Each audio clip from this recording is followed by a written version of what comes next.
Check one, check two. What's going on, Donna? How you doing, Queen? Check one, check two. Buddy on the other channel.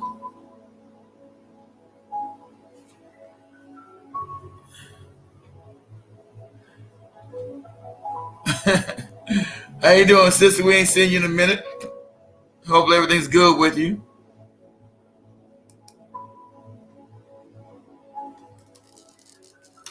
Well, that's family.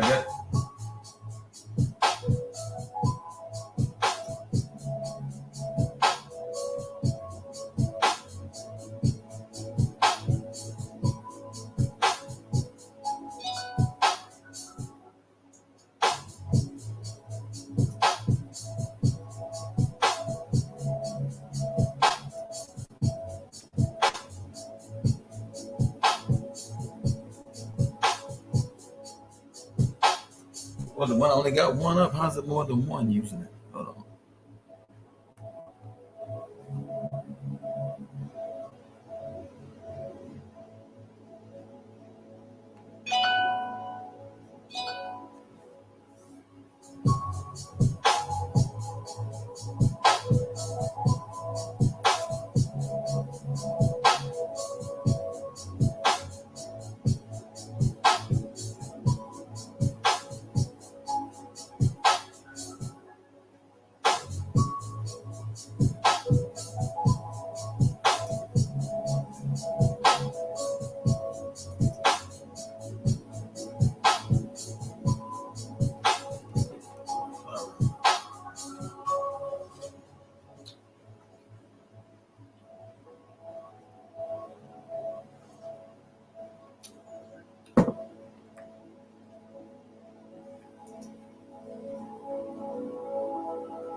What's going on, Michelle? What's going on?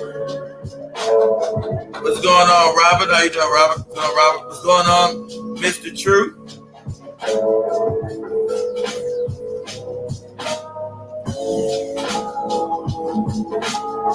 Everybody on different channels. I don't know how to see some good errors going on.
Everything's situated up in here.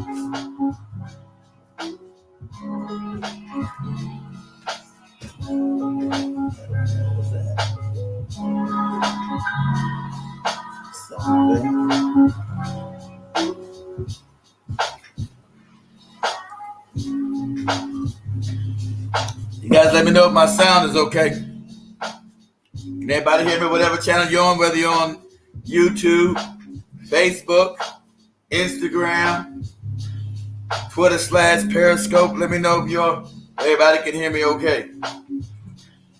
You know we got any sound issues going on.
What's going on, Maurice?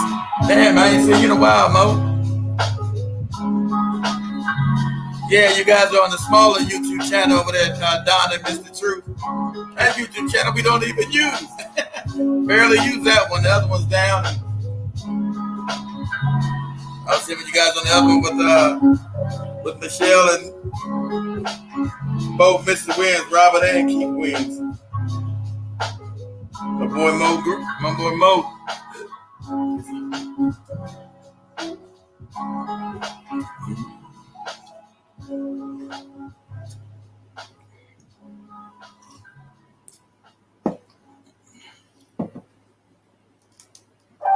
And you guys know, if you guys know or don't know, you guys should have been the Black High Five WhatsApp group chat. You know, my internet's been down for almost the last week at the house anyway. For the last 4 or 5 days, they just finally got it back up around 5 o'clock this afternoon.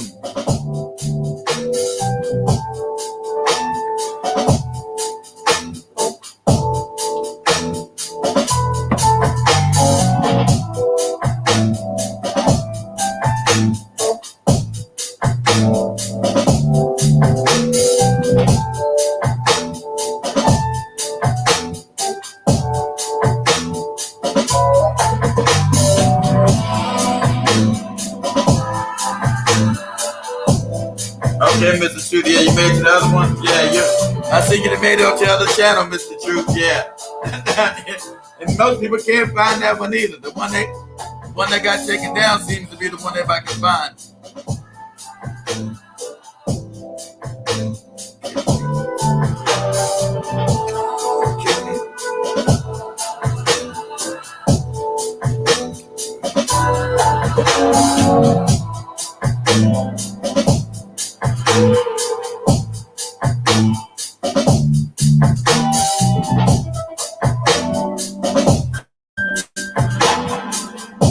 Yeah, we on multiple channels in Mr. Truth on YouTube. The other smaller channel got taken down too for a week.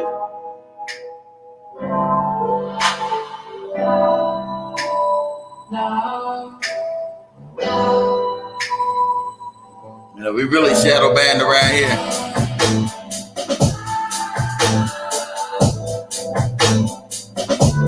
It don't make a difference. You could have been on either channel, Mr. Truth. It's all good. Either channel's fine.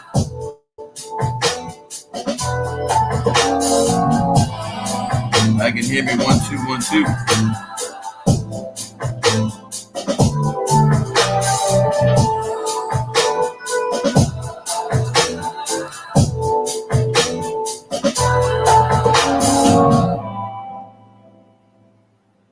Yeah, they on me hard, man. That's what they do.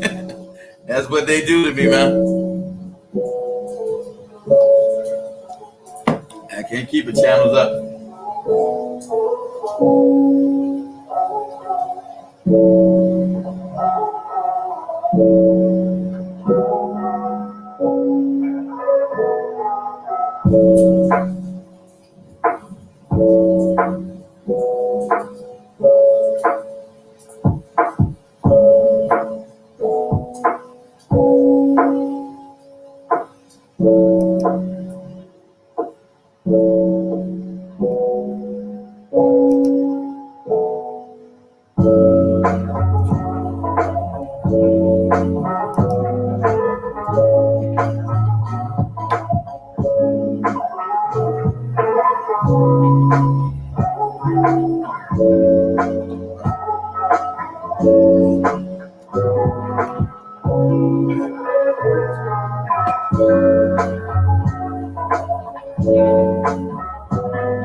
All right, here we go again. Once again, family.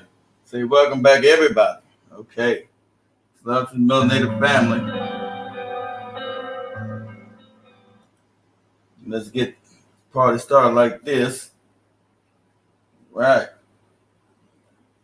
Here we go. And then glass water. Uh-oh. All right. You know what time it is when you hear that.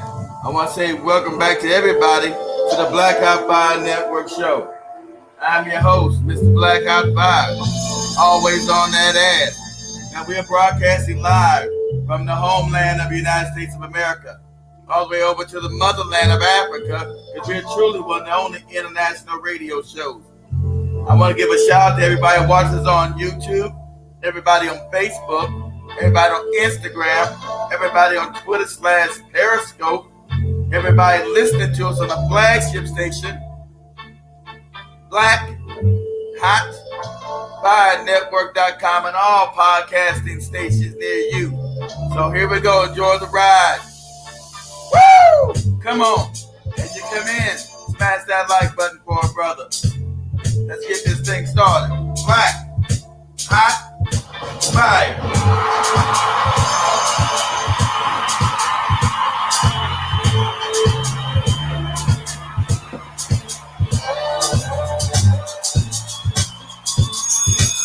Spring alarm.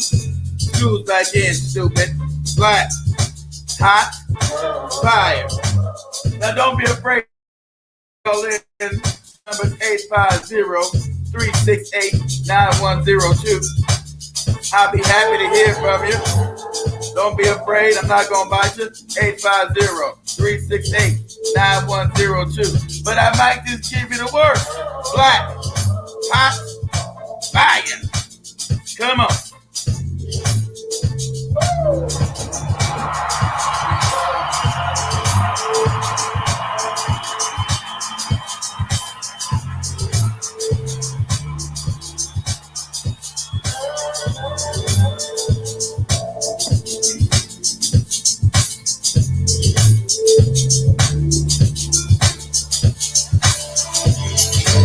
Like I said, most people won't find us on this channel. Playing flies or fly. Watch this motherfucker. Stay there, damn it. Damn flies, boy. Florida, boy.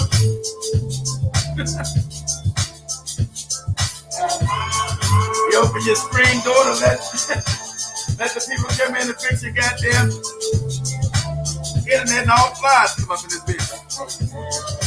Black Hot Fire.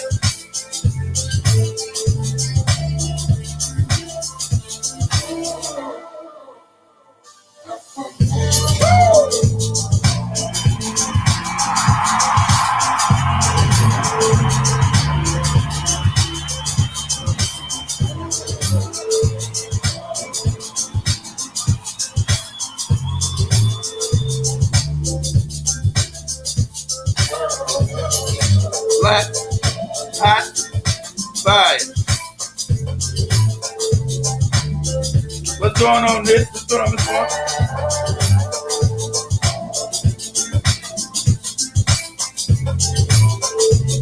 Damn fly.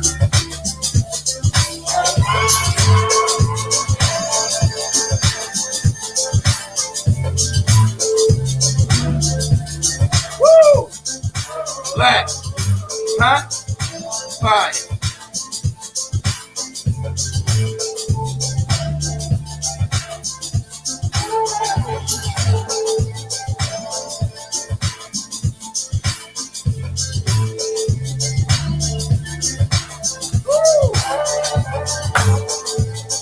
Here we go, here we go, here we go. Black, hot, fire.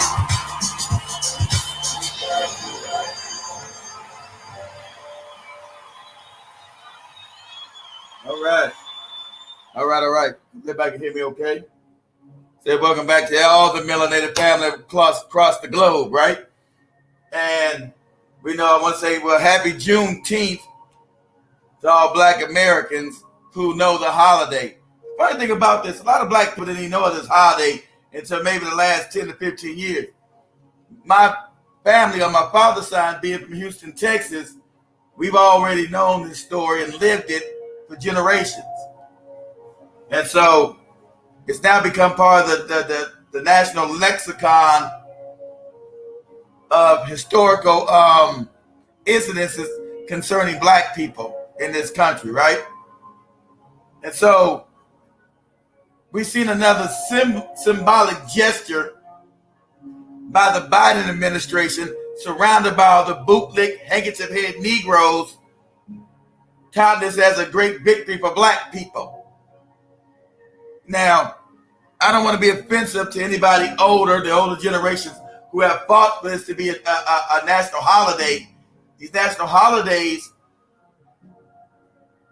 are really do-nothing holidays because they give no tangibles to Black people whatsoever. Now, if you feel I'm misstating this and I'm wrong, call in. Feel free to call in 850-368-9102. Don't be shy. And as you see, all houses of Congress, whether it be the House of Representatives and the Senate, unanimously signed this bill. They didn't have to do any study like they did for reparations to give us our damn tangibles, our money. Study after study after study. But symbolic nonsense, they don't have to do any studies for Black people. They'll just sign in the law. This is a national holiday. So it really benefits everybody but us. So all you do is you get another day off, like you get another paid holiday. But what does it benefit Black people at all?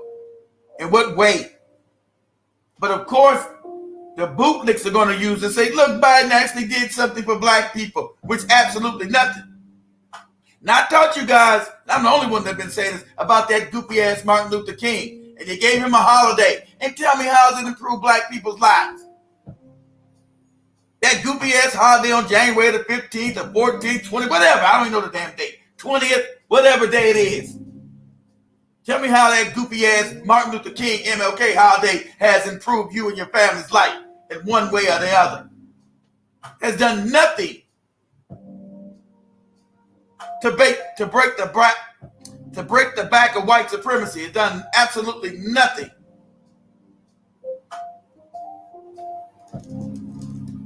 It's done absolutely nothing to benefit us, except a goofy holiday that everybody gets a day off. White people get a day off work and you get a day off work. Usually Black people, you work on the bottom end of the economic totem pole, so you don't even get no MLK holiday off to begin with anyway. It don't benefit you, especially in the lower echelons of the American economy. The holiday doesn't benefit you one out because you still got to come in and sling the hash or whatever menial job that you're relegated to do. Isn't that funny? The MLK holiday doesn't benefit Black people. It's some feel-good shit to allow white people not feel as guilty except they've given you something. That's why they voted unanimously in the Congress to pass this idiotic law, right? Unanimously. Now, they don't want Black people to ever have nothing of value. So to let you know, when they voted unanimously for this, it has no value to us. There was no fight, no pushback. You know, you might got the right-wing wackos out there. The right-wing media goes all crazy and berserk. But this is this is chess and not checkers, right?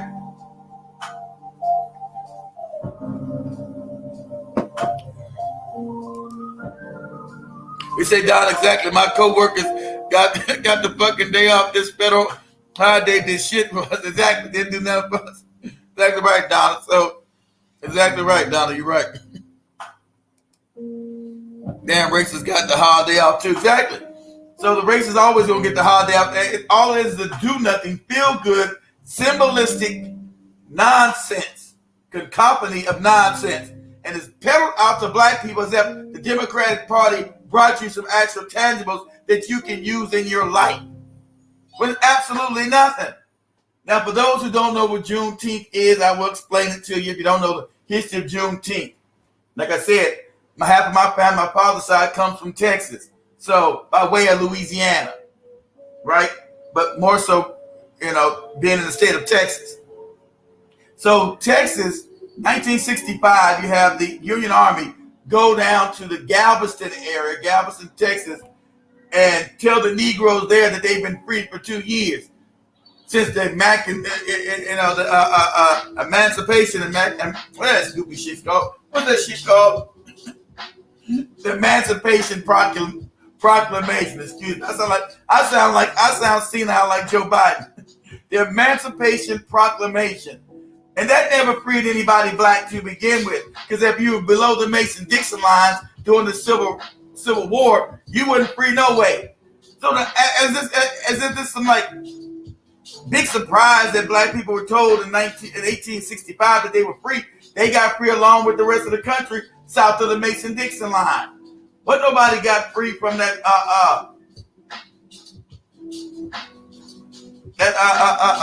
decree by Abraham Lincoln. And like I said, they always try to put Lincoln on a pedestal. I've already taught you, they never freed you to do nothing. They couldn't keep you enslaved. That was the problem. White people would keep you enslaved if they could. They could not. They were losing these Gullah Geechee wars.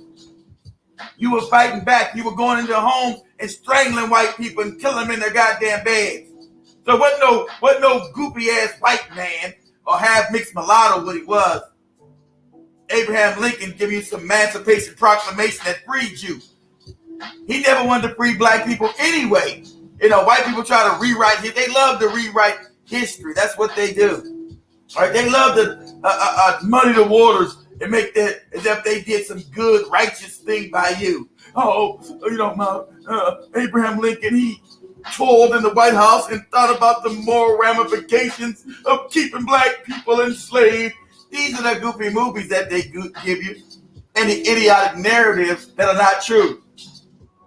Abraham Lincoln said he would have kept slavery going if it would have meant he could have kept the Union together. His whole thing was to preserve the Union at all costs. And if that meant keeping slavery alive, that's what he would have did. And the fact is that you freed yourself. Didn't no white people free you from any damn thing. That's the narrative they want to push. They're going crazy too with this critical race theory.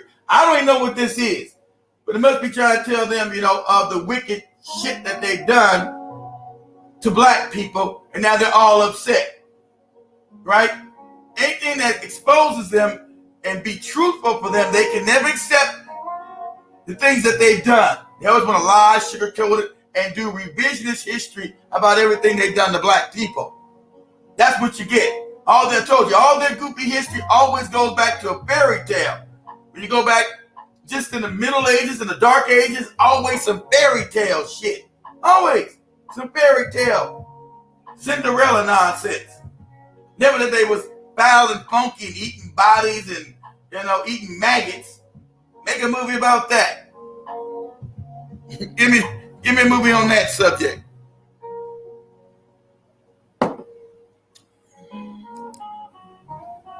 Some black people didn't get off the day off. So how did it be? Exactly. That's what I'm saying, Donna. A lot of black people didn't get off that day. They're not going to get off that day. So it didn't benefit black people.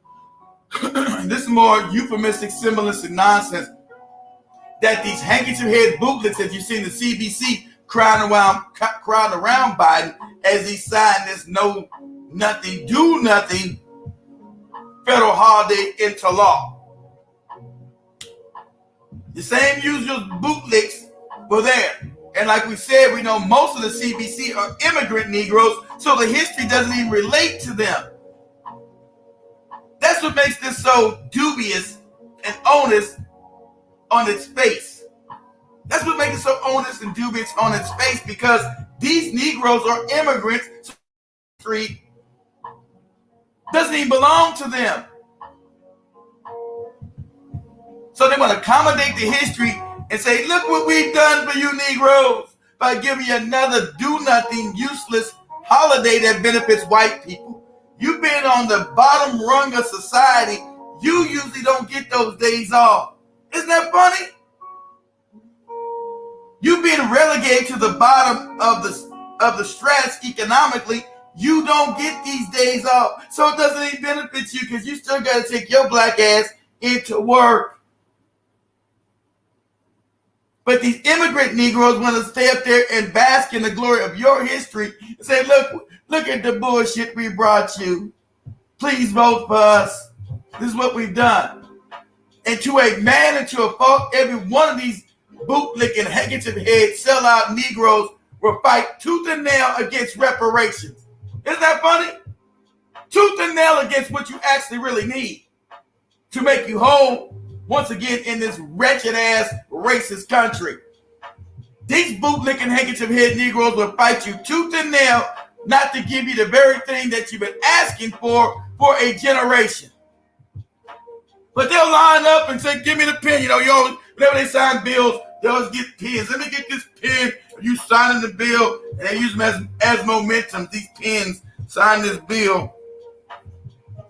Let me get this is the pen that Biden signed. Look at me, goofy Negroes. Vote for me. This is the pen that Biden used to sign the very legislation into law for Juneteenth to make it a national holiday.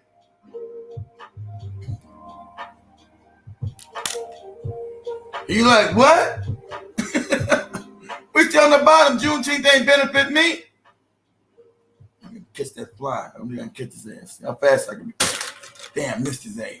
Shit. Shit. Hate flies, god damn it. There's like two of them up in here. Can't get. But you know.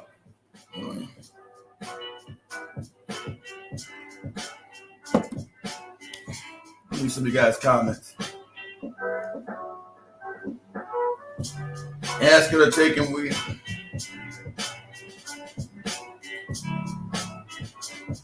Biden passed that holiday to help his legacy. Yeah, hide his racist ways. Exactly right. I agree with you, Miss Walker. He passed. I would agree with that. That's pat his legacy of not being a racist. What he is. Now we know these emails. I've had so much stuff I wanted to talk about, but my internet's been out about Joe Biden's son, Hunter Biden's emails being exposed. Him calling people Negroes, no niggas. You know. So this goofy holiday is not gonna whitewash his duplicitous past towards black people. I don't care how many handkerchief head bootlicking ass CBC members line up to sell that soap to black people. It's not gonna work. This is an empty nothing against a nothing burger. And us as black people, finally, we're waking up. We're not the baby boomer class where you just pat us on the head and give us some tokenism and tell us to go sit in the corner and say this benefits us. Like I told you, we're on the bottom run economically of society. So these holidays never benefit us. We still have to go to work. These holidays don't benefit us one iota. We don't get any more money. We don't get a day off. You say, oh yeah, Juneteenth is a national black holiday. So what? So what? MLK is a national holiday. So what? When's the last time you've been righteous in your soul about MLK's holiday and it benefit you as a black person? You and your family. What's it done? Absolutely nothing. That's why the white supremacists always use the MLK talking point against you. When you want to get reparations and do what's got to be done, you in the street knocking these racists in the head and always want to throw in your face, what would MLK do? I always told you, fuck what MLK would have done. Who cares what his goofy ass would have done? This is what we gonna do.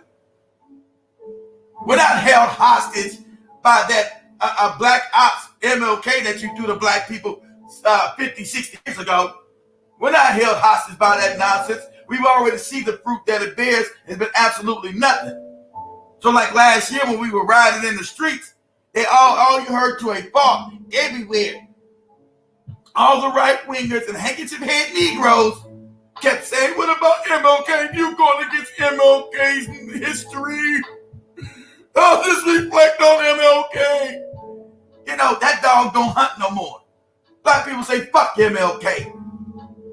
And everything he stood for was idiotic nonsense and has brought us to this very point of having nothing. So you take his no good ass back. We don't want to hear about no MLK, so we don't want to hear years later, what about Juneteenth? That's what we get when Biden does. He goes down one of the greatest white presidents to black people because he gave you a national holiday. And that's what these bootlicking Negroes are going to tell you. You know they are.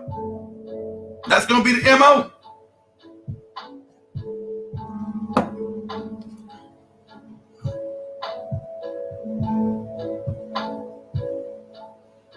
We don't need no damn holiday. We need our payday. Exactly right. Exactly right, Stephanie. We don't need, exactly right. Stephanie said we don't need no another holiday. We need our payday. Like I said to a fault, every one of these Negroes that were surrounding Joe Biden on that stage have aggressively pushed against reparations.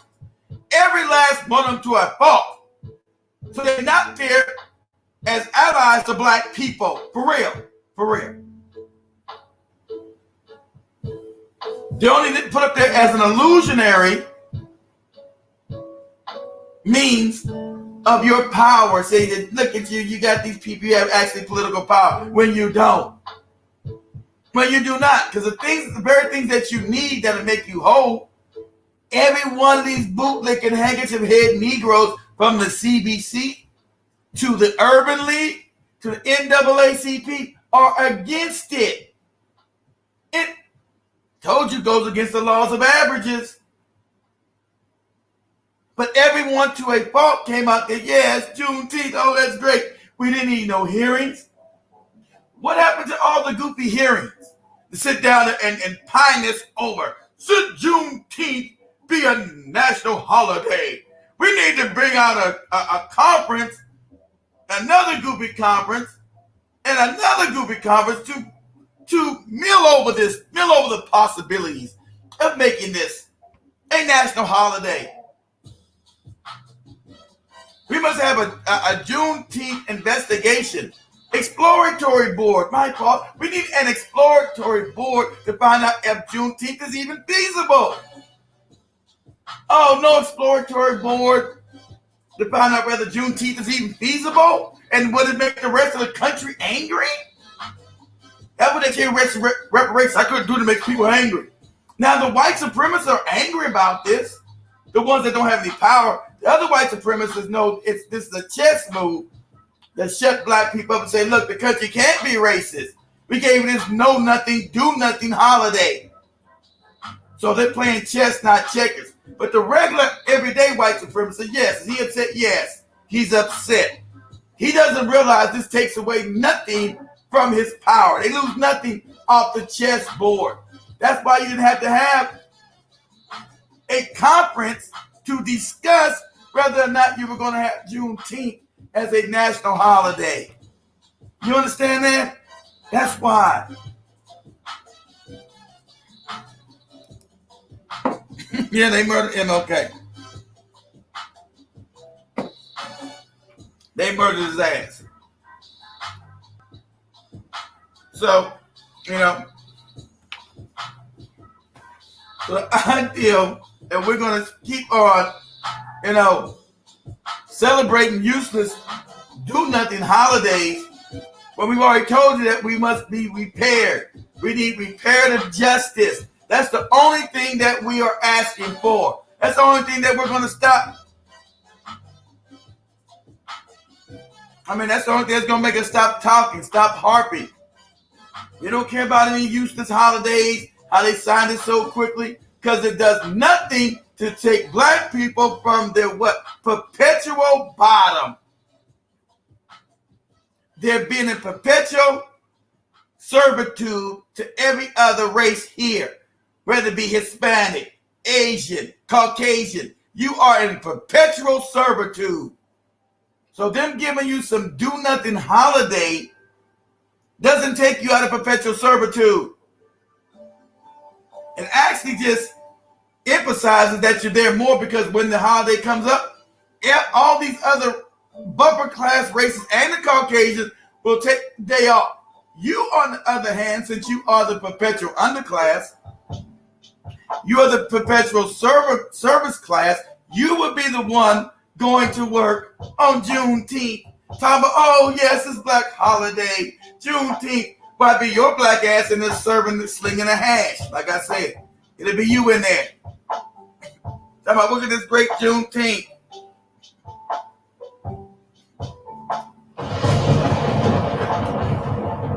Kill these two.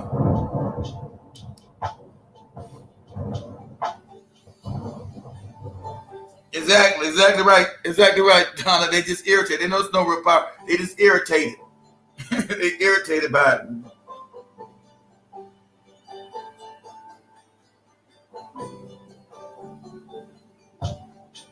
Have a job and have questions.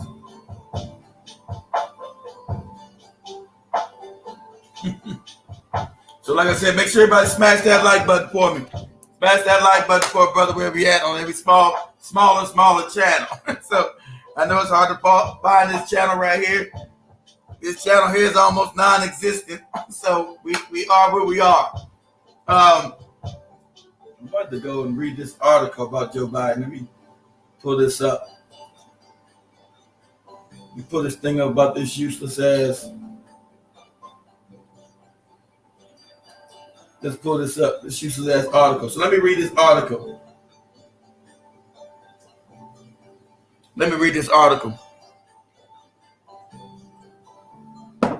So it goes on to say, this is CNN, right?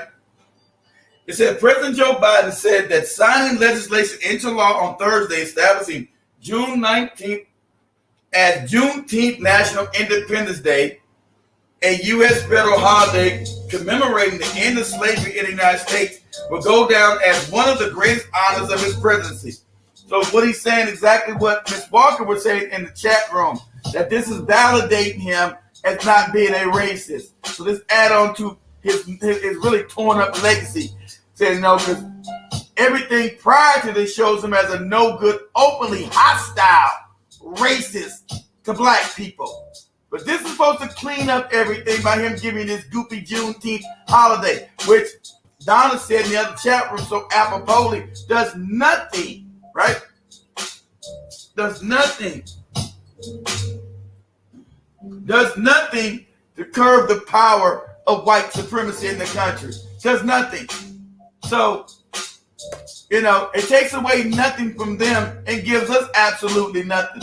It's symbolism at its finest, which black people have been getting since the MLK days. Nothing but empty symbolism. It's empty, it's hollow, because we're going to be the ones working on that day. So empty symbolism is what it is. And if you see all their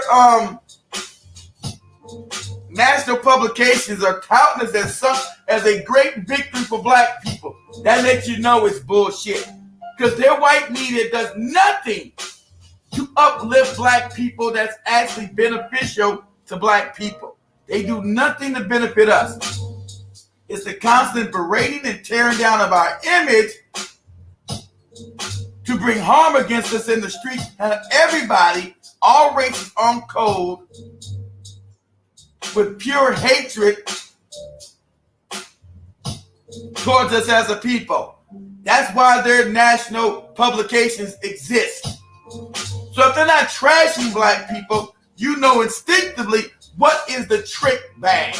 And that's what this is, a trick bag. Make no illusion. Damn fly, shit.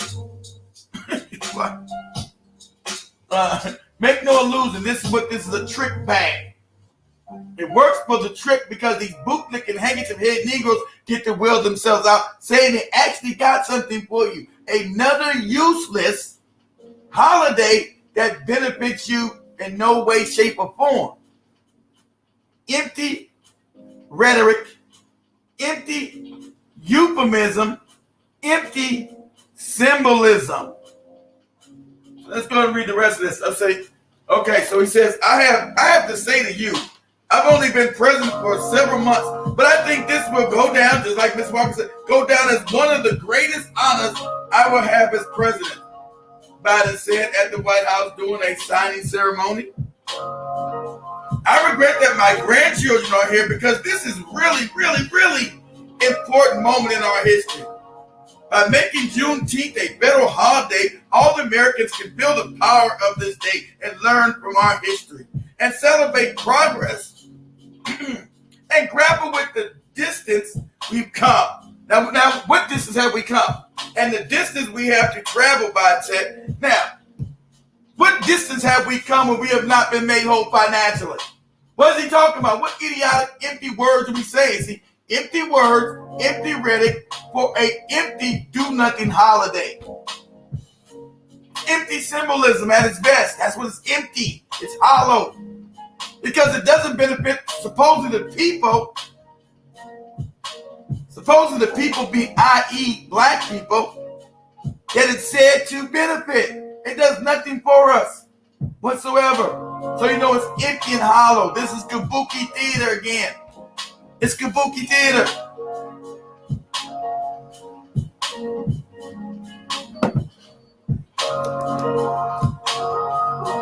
I'm gonna shadow ban you or take this channel because of the numbers. Yeah. So it's kabuki theater at its best. It does no harm to no one. That's why it passed in unison. You see that? That's why there was no pushback. You didn't have any damn conferences to discuss it. Because at the end of the day, everybody knows this is a nothing burger. That's why all their media touted this as something great. All their national publications went out their way to roll out the red carpet to Biden for doing this great deed of nothingness to black people. How black people are supposed to feel so warm and fuzzy in their hearts now that they've been given another do-nothing holiday in their name. I feel so great and good inside. Warm. I feel so warm. Thank you.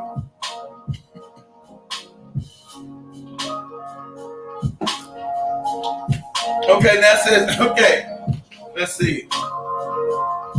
The ceremony, which took place in the East Room, included some 80 members of Congress, including members of the Congressional Black Caucus. They always got to put those handkerchief head, boot-licking House Negro scum in there to try to prop them up as them bringing back tangibles when we know it's nothing more than empty symbolism, family. We know it's empty, but they're going to put them in there prominently. Oh, the Congressional Black Caucus was there.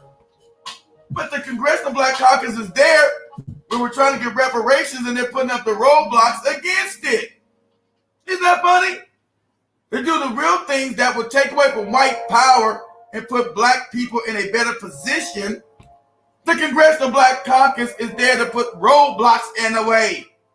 To a fault, every one of these bootlicking, handkerchief head, sellout House Negro scum, as you will, to a fault, say that we don't deserve reparations. Then you go back and research their history. Most of them wouldn't qualify for reparations to begin with. That's the trick bag. So these bootlicking, handkerchief head Negroes, these trick bag Negroes, who have no lineage to that history, are touted this as a great win for us, who actually have what? Lineage to that history. We have lineage to that history. But these bootlicking, handkerchief head Negroes will tell us how this is a great victory for us, But it has nothing to do with it. That's not their history.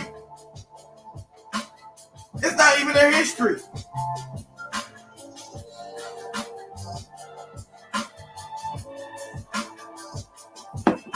That's what's so duplicitous and onerous about this. It's not even their history. That's not even their lineage. But they want to tell you how this is a great thing for us, for black people. And then the real things that black people need for being enslaved and given free labor here.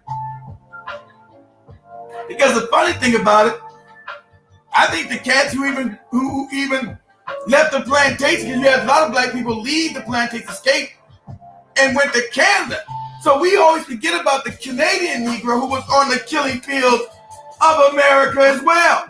See, these other handkerchief head Negroes, this fake black media, they don't mention the Canadian Negroes who were here for 400 years at the end of slavery, finally migrated, escaped because they didn't want to be no part in the United States. As Malcolm X said, any place south of Canada is the South. As Malcolm X so apropos said, any place south of Canada is the South. We didn't distinguish the Mason-Dixon line, so that was the North. Anything south of Canada was the South. So a lot of black people who were enslaved went up to Canada. Don't they deserve money too?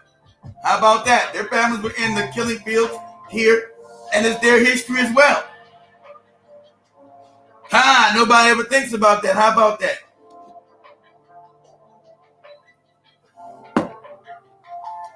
Let's come.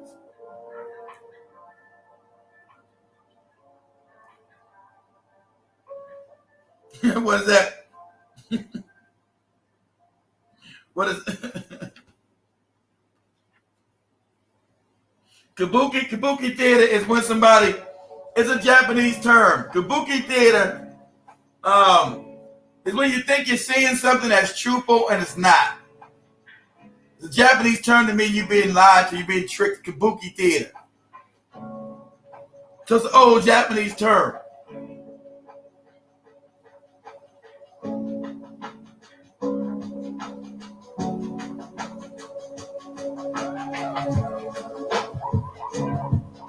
So was it? There's So the whole thing is symbolism. But let me go back and finish this when I'm reading. I'll say, okay, so the ceremony, the ceremony which took place in the East Room included some 80 members of Congress, including members of the Congressional Black Caucus, local elected officials, community leaders and activists, of course, the usual handkerchief head suspect Negroes, right? When they talk about community leaders, what community leaders? Black people got none. So these are the same handkerchief head Negroes propped up by white supremacy. What community leaders? Obama was a community leader. What community leaders? What activists do we got? Niggas walking around in circles, holding hands, singing songs, getting hit in the head with bricks. What activists are we talking about? The Tamika Mallory's? The fake ass Tamika Mallory's who ain't got nothing to do with black people whatsoever? So who are these community leaders and activists they're talking about? Oh, the usual sellout, bootlicks, handkerchief head, house Negro scum. The usual suspects. That's what they're saying here. Okay? So community leaders and activists. The president specifically noted that Opal Lee, the activist who campaigned to establish Juneteenth as a federal holiday, was in attendance. So this old lady, right? So shout out to the old lady, good for her. But who cares? She's not an old lady that was talking about making this a holiday. So what? Who gives a damn? Did they pay the old people? He wants to make a big deal about this old lady who was campaigning to make this goopy nothing a holiday. But he's not mentioning the people who are still living in Tulsa, Oklahoma that he went to last week to give that nothing speech of giving tangibles to everybody but black people specifically. And it's specifically to the Tulsa survivors of the massacre. Gave them absolutely nothing. is what he decided to give these people. The back of his goddamn hand, his ass, showed his ass to the survivors of this massacre by giving them absolutely nothing. I say, oh, look at me. I'm the first president that showed up here in 100 years, as if that means something. Empty symbolism is what they give us, black people. So we got to always push back on empty symbolism. Because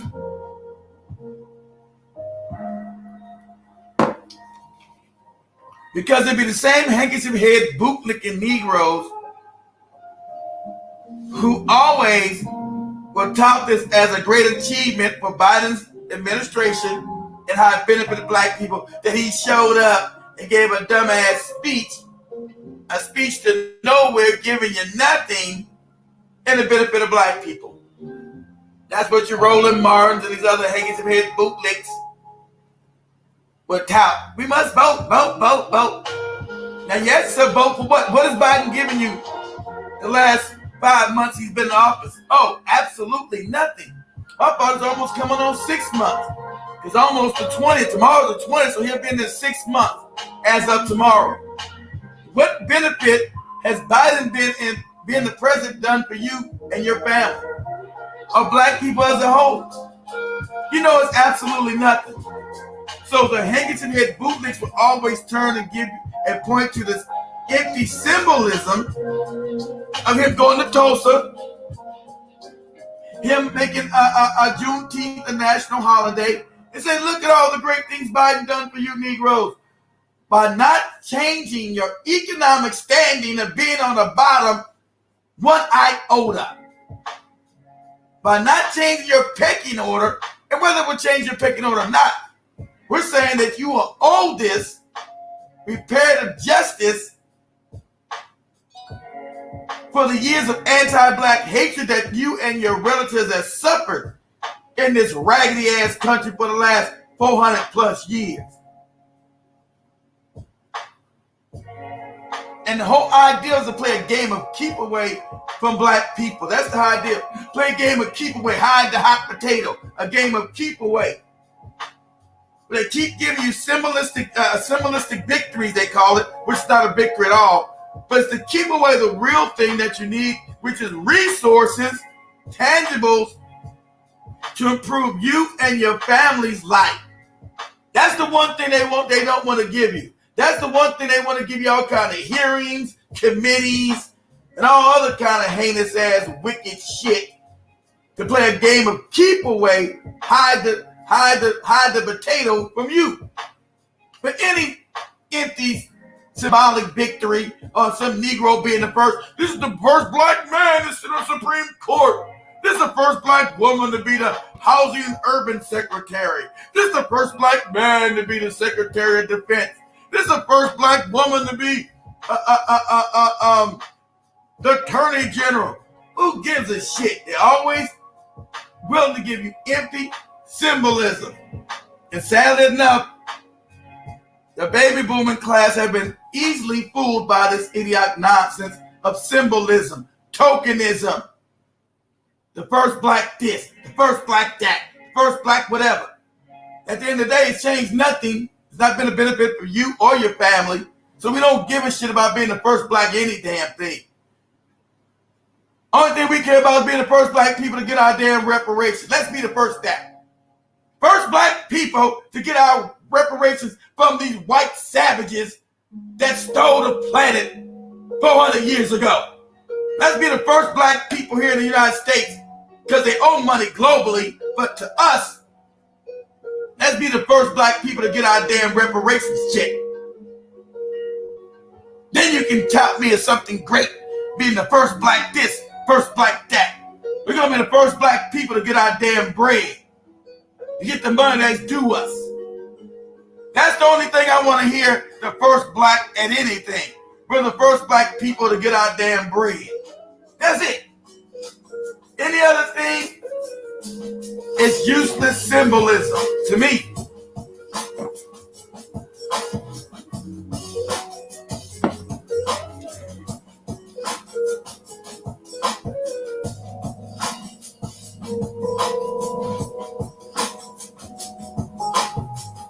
Yeah, get rid of hot potato. So let's go. So let's go back. Let's read the rest of this. June 10th commemorates June 19th, 1865. I said you guys didn't know the history. They're going into deeply of the history. Like my father's side of the family here from Texas, this is a normal known thing. A lot of black people didn't know this history until like the last maybe 30 years, 25, 30 years. Because it really wasn't a big thing and no one was really doing it around the country. So let me read the history of it, okay? So Juneteenth commemorates, So Juneteenth commemorates June 19, 1865, when Union Major General Gordon Granger announced the end of slavery in Galveston, Texas. In accordance with President Abraham Lincoln's 1863 Emancipation Proclamation. As we know, the Emancipation Proclamation didn't free a goddamn thing. They do nothing for us. And the slick thing with these wicked ass bastards, the 13th Amendment, they add the 14th Amendment, still putting you in slavery, right? By having all these heinous ass laws against black people set up. That's why we got to have reparative justice. Because they just moved slavery from the public hands, or from the private hands to the public hands. That's how wicked and duplicitous these no good bastards are. All they did was move slavery from private hands to public hands. When they put you in prison, it's lawfully now to have you work as a slave. That's in their documents. Right? That's in their documents. So they never even abolished slavery. They just moved it. That's how wicked and duplicitous these bastards you're dealing with.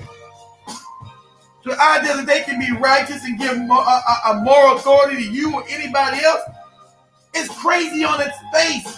I did a black people listen to these goddamn no good bastards. It still blows my mind. They want to tout you this fake white Jesus shit. But behind the scenes, they're writing all kind of hands on. Oh, look at what we did. We feed you Negros, Abraham Lincoln. Well, you know, all you did was move slavery from private hands to public hands, and then you enacted all kind of foul-ass, unjust laws to make sure you would put black people in prison in numbers that would still keep slavery going and benefit you. But you wouldn't be tired of doing such a great thing.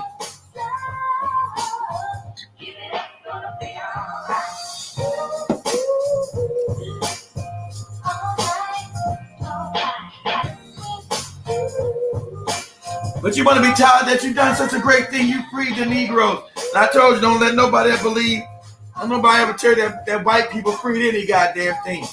I want to make sure I make this specifically known to black people. They couldn't enslave you. They were powerful enough to keep you enslaved. You was out there fighting. That's the history they never want to tell. They always want to cover up real history. They didn't free shit. They could not enslave you. And then later on, when you joined their Union Army, because they were losing to the South, it was the black men of the North who won the damn Civil War for the North, for the country. So don't ever let them tell the great heart of the white man. He started to change his ways and all that idiotic ass shit. All that idiotic ass shit that made him now righteous and morally want to do the right thing. That was never it. You met his ass toe to toe, you start whipping his ass. That's what happened. So they couldn't, it wasn't beneficial for them to have you in slavery, probably no more, because it was causing uprising and you was murdering their ass. That's why. So they concoct, remember, white supremacy always updates its wickedness. So they just came up with another scheme. If I now say, okay, you're free, and then enact all kind of other heinous laws to put you in prison, to lock your ass up for just being black. Make sure we understand this. You've been locked up for the last 150 years because you're black. Make no doubt about that. You've been locked up unfairly, unjustly because you're black. This to make sure that you are now relegated back into slavery, which this no good rabbit ass racist bastard set up. All he did was update his sophistication on slavery. That's all. So make sure you understand this while they give you all this feel-good nonsense of the Emancipation Proclamation and Abraham Lincoln being a saint and doing good things and all this old idiotic nonsense. All they did was double down on their wickedry and become more sophisticated by enacting unjust laws to lock people up on the basis of being black. That's it. You were locked up because you're black. And so now you're put in slavery again. You had those laws and you had the sharecropping laws where they would enslave you again to keep you on the goddamn plantation to still work for Mr. Charlie with the pretense of you sharecropping, sharing in the crops, which was a lie, another evil, dubious lie of these heinous ass crackers and what they do. Of what they do. The duplicitous lies that they tell over and over again. That's what sharecropping was. Another form of slavery by another name. That's what they do. And so now they want to be touted on the back that they gave you a do-nothing holiday that takes you nowhere. Do-nothing holiday that takes you nowhere. Gives you nothing.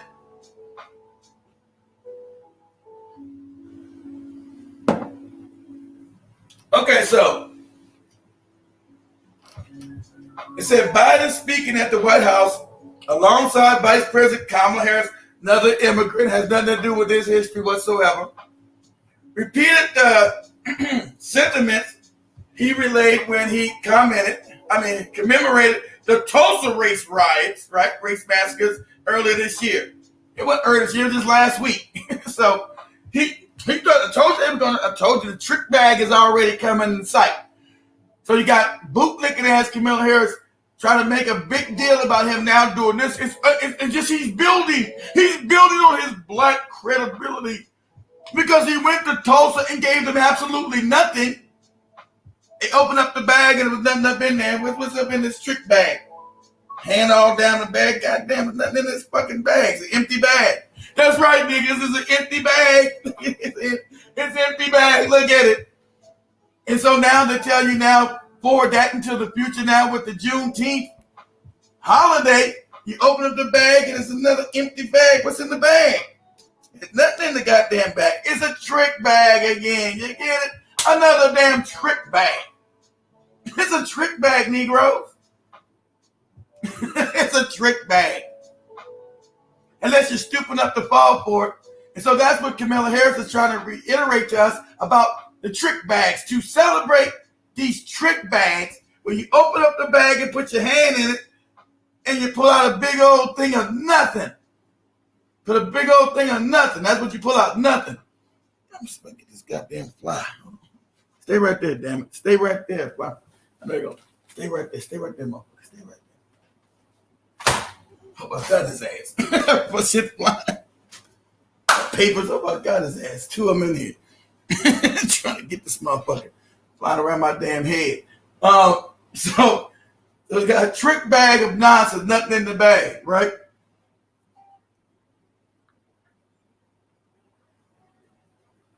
Oh, what happened? Okay, make sure my thing didn't go out. That thing's starting crazy. Hold on. All right.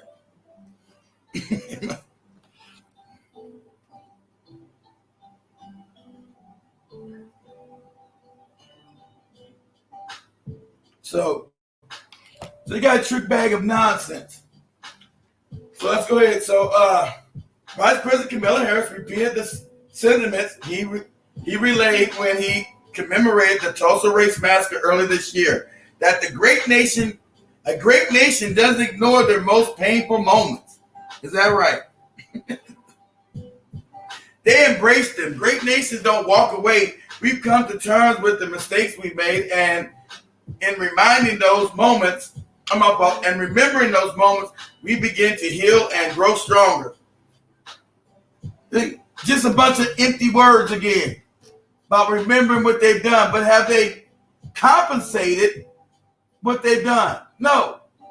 Have they compensated the wicked shit that they done to black people? No, they have not. So you haven't made black people whole. Just because you've done some useless speaking, went on a useless speaking tour and wrote some useless legislation into law, doesn't mean you made black people whole, and you've done no reparative justice. There's been no reparative justice done to black people. None whatsoever. None. So just because you want to say now that, oh, look, a great nation doesn't run away from its deeds, it acknowledges them, but you begin the other half of that. A great nation does right by making people whole from the theft that they've done to those very same people. Stupid. It's called reparatory justice.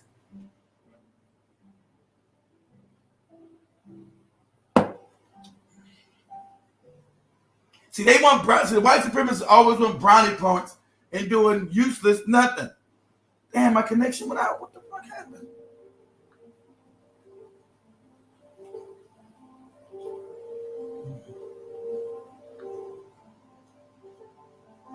Connection back up? Hold on. Okay, I'm back up. The connection that went out. Like, what the hell happened? Let me know if you guys can hear me or not. Let me know if you guys can hear my connection that went down.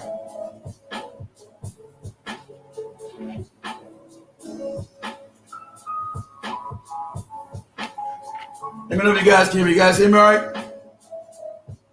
All right. So anyway, he said they embrace them. Great nations don't walk away. We come to terms with the mistakes we made and the remembering those moments. We began to heal and grow stronger, the president said. During the ceremony, the president said it was not enough to commemorate the holiday, but to use it as a day of reflection and action. But what action? What action? You're giving black people nothing. Is that the end? We can't rest until the promises of equality and fulfilled for every one of us in every corner of this nation. So it's useless rhetoric again, because they didn't need all this nonsense when they cut the Asians a check. For what? What happened with the Asians? Absolutely nothing. Fake Asian hate, the fake Asian hate that they were talking about. What are they talking about? Black people have done nothing to Asian people, but they got legislation passed of hate, Asian hate legislation passed through. They were given a form of reparations because their business suffered supposedly under COVID-19 strain that's been going on for the last year and a half. And black people have been given a goddamn dime for 400 years of free damn labor. Another 100 years of Jim Crow, redlining, another heinous ass crimes of humanity put against black people, where they would build damn highways right down the middle of your damn community and destroy it. Where they would have mobs of white people run around and lynch and burn you and burn down your communities every time you built one up. And you haven't been given one thin dime, one thin penny in compensation for your pain, suffering, and loss economically.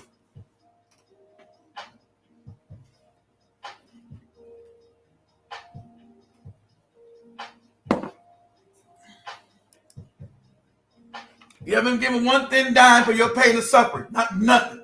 But black people always able to give empty symbolic victories, empty nonsense that you've been giving. Nothing. What have you been giving? Given. Absolutely nothing. That's coming.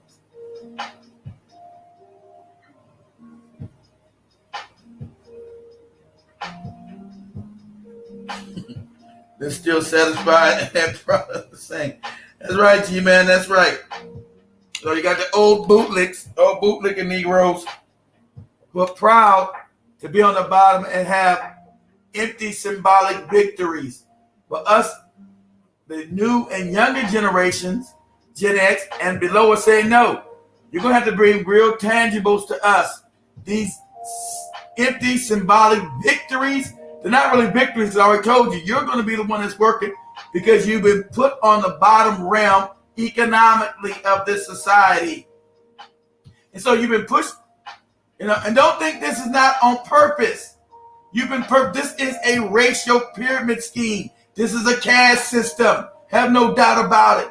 So when you're put into the damn, when you're marginalized to the extent of society, now you got to be put into what? An underground economy. They know that. That means you're right into what? Right into what? Their public slavery system called prison. They know that. But you're in there doing all kind of prison slave labor. That's why it's called slave labor in prison. We say that metaphorically, but it's not metaphorically. It's written in the law. And you going to prison now, it's justified for them to have you as a slave. It's in their law. But they always want to tell you how good they are and bring you some fake white Jesus. The love of Jesus. What love of fucking Jesus have they ever portrayed to you as black? Why wouldn't their fake white Jesus tell them to give you goddamn money for free pain and suffering and labor for 400 years? If this imaginary cracker was any goddamn good. Ask them that when they come talking that Jesus shit to you. When they come knocking on my damn door, especially these damn watchtower white people, these damn Jehovah's Witnesses, I say, hey, what do you think about black people and our reparations? Well, we don't know about that, about Jesus. I said, well, if Jesus don't want to give me my money, get the fuck out my damn door. Did Jesus want to give me my money? That's what I hear about white Jesus. Till then, go away. Get your ass out of here. Till white Jesus want to give me my bread, give me my cheese. That's when you can talk to me about fake white Jesus. Till then, wouldn't fake white Jesus want to do the right thing by making black people whole when you got stolen labor, stolen wealth? You told me your white Jesus about it, making things right. So when you come preaching that fake white Jesus, and it's funny, none of these fake white Jesus lovers, these fake white Christians ever are about your reparations. Ain't that funny? And you goopy Negros still follow this dumbass religion with these white people talking this dumb shit to you. Where's fake white Jesus at? When you come talking this damn, I don't care if you're a Methodist, a Baptist, a crackhead, a Catholic, an Episcopalian, or whatever goopy denomination you subscribe to a fault. None of these white-loving Jesus motherfuckers want to give you your damn money. No. And you supposed to be brothers and sisters in Christ. Get your handkerchief head ass out of here.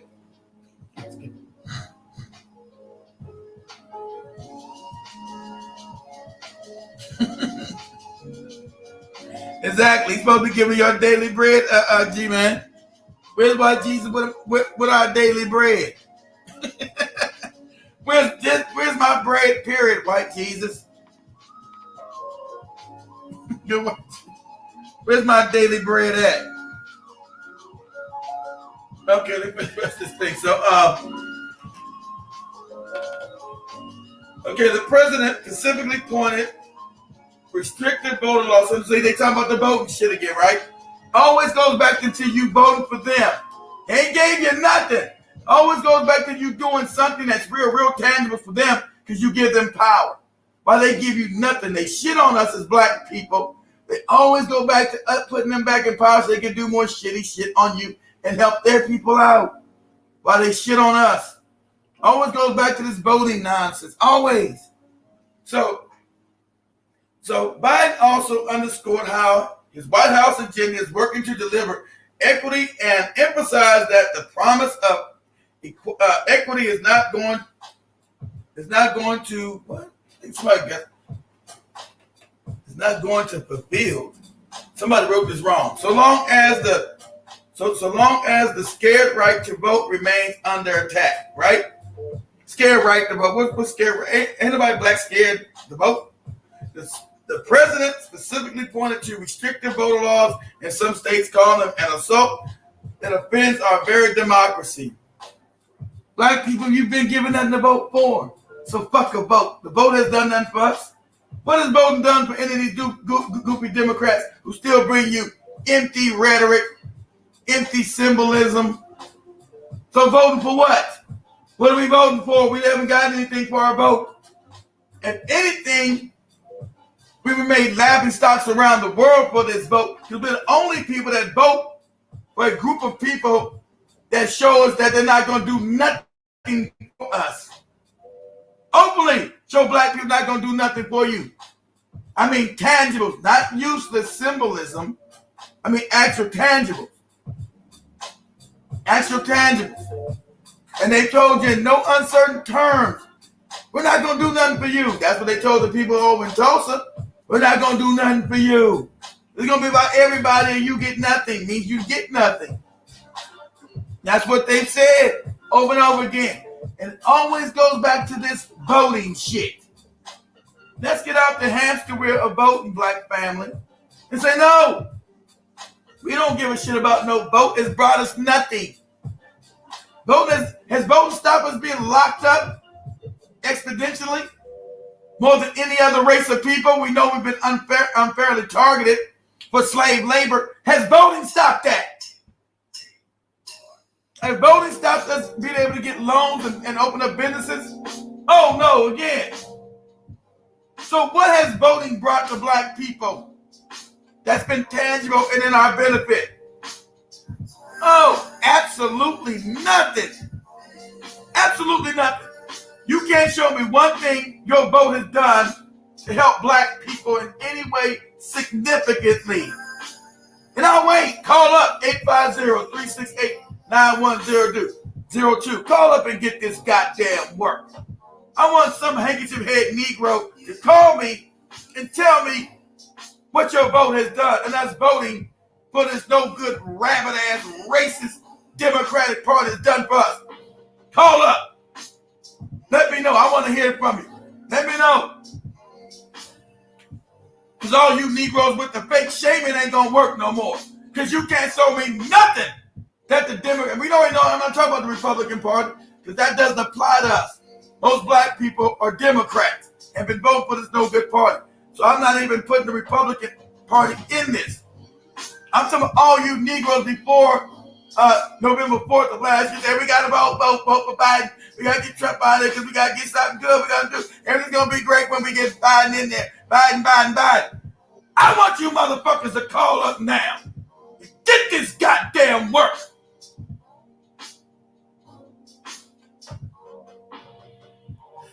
You useless goddamn eating goofball Negroes. Never again will you bring this shame to black people again without getting knocked in your motherfucking mouth. You idiots have destroyed us once again. With your scary asses. What about Trump doing all Trump? And you hear these people accountable for nothing.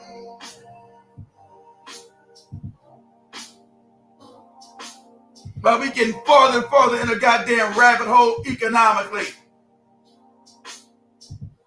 All you Negroes have been silent. 6 months and this motherfucker is showing us nothing but his no good white ass. This dementia, racist, psychopathic bastard called Joe Biden, along with his half-baked Negro Kamala Harris, and her no good record towards black people as well.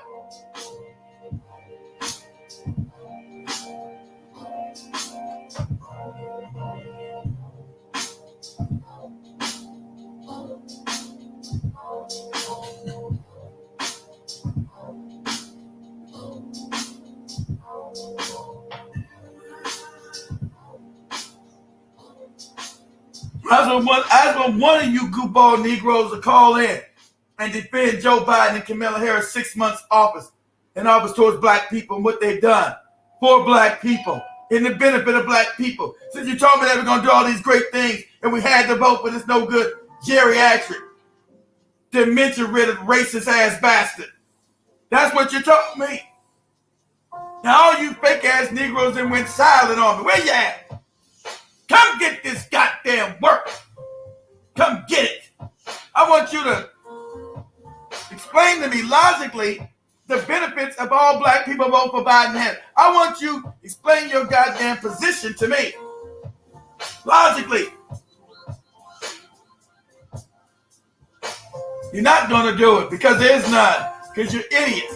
And you better not jump in black people's faces no more about this goddamn voting shit. Not in 2022 and not in 2024. And as black people are getting something specifically for black people and not for everybody else, the living fucking rainbow shit. Everybody. We don't vote. It's just that plain and simple. We don't vote. Period. Somebody wants our vote, they're going to have to earn the goddamn vote. They're going to have to come to black people on their damn knees, letting us know what they're going to do, specifically for black people. Not everybody, not the Reading Rainbow, not Asians, not the damn Black and Brown Coalition, none of that shit. Black people specifically, period. And that's not going to happen, you're not going to get any more votes. We're not going to be shamed by any know-nothing Negroes. That day is over. You Negroes have been exposed with this Biden and Kamala Harris shit. 6 months in, they've done nothing but shit on black people. 6 months in, they showed you your damn white ass. Your white hairy asses.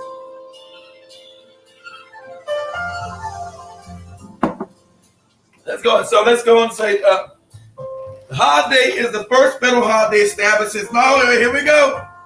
That's the first one established since this. So this is the first federal holiday established since Martin Luther King Jr. Day in 1903. Another do-nothing, duplicitous, go-nowhere holiday where black people gotta work. Another do-nothing fucking holiday of ill repute. Another do-nothing holiday of ill repute. So black people have had the dubious benefit of getting two back-to-back symbolic, idiotic holidays that do nothing for us. Yay! Yay! How great! So, so the holiday is the first federal holiday established since Martin Luther King Jr. Day in 1983, and becomes at least the 11th federal holiday recognized by the U.S. government. The U.S. Office of Personnel Management announced Thursday that most federal employees will observe the holiday on Friday since Juneteenth falls on a Saturday this year.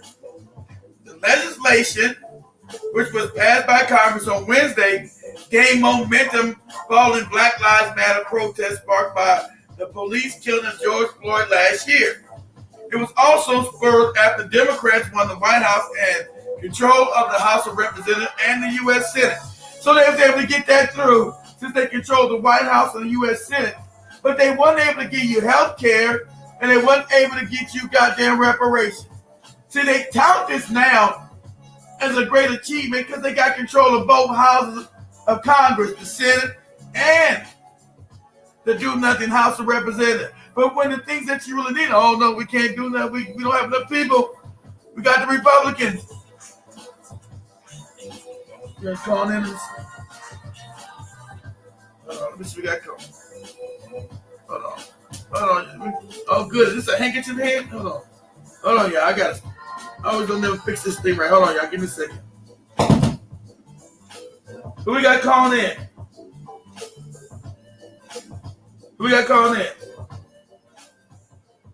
Damn, don't hang up. Don't get scared, damn it.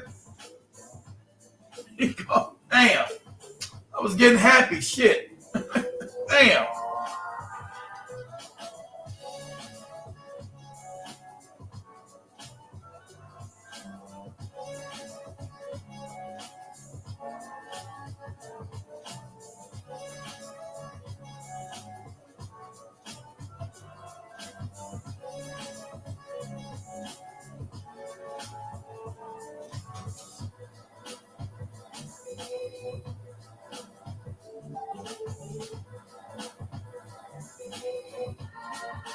Someone timed out David. Yeah, I know that with David. Somebody timed David out. I don't know who timed David out. I don't know. Somebody called in and hung up. God damn it.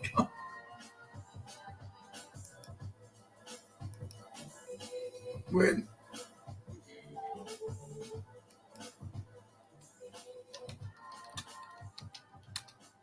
Oh yeah, hold on.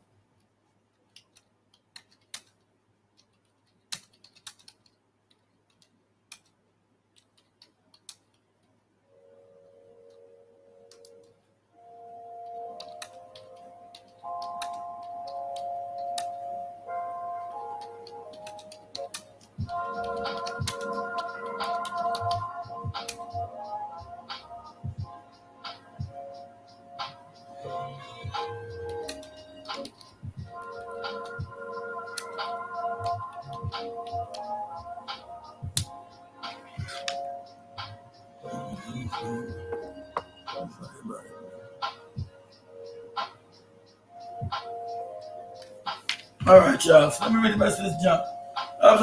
Somebody called in and hung up, got scared. God damn. Come on. So I'm at the legislation which was passed by Congress on was that? Oh shit, come on.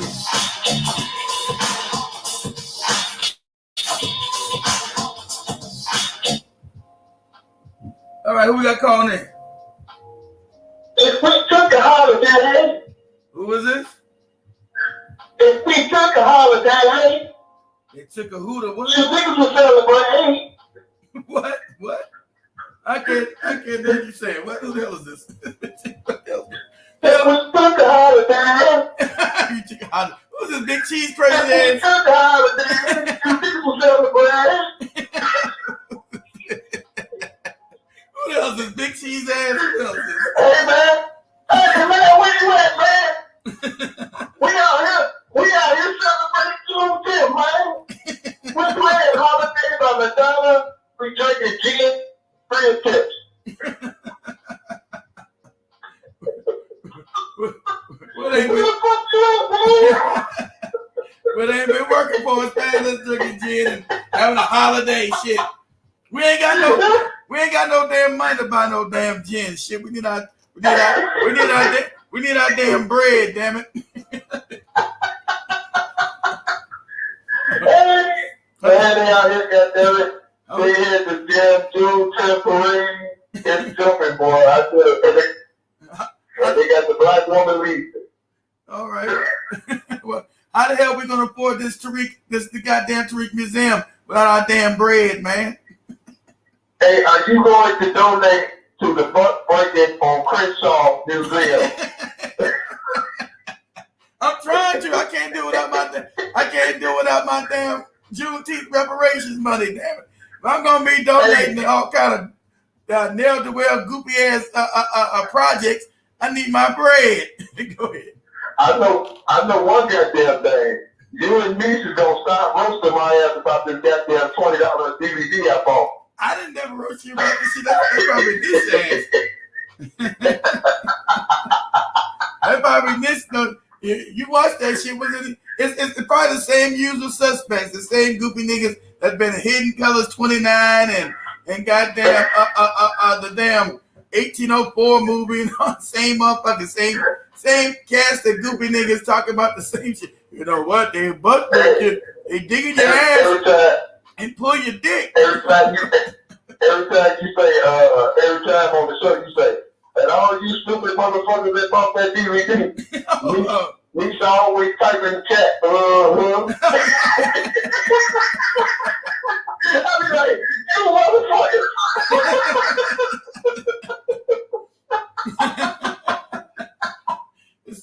You got the same cast.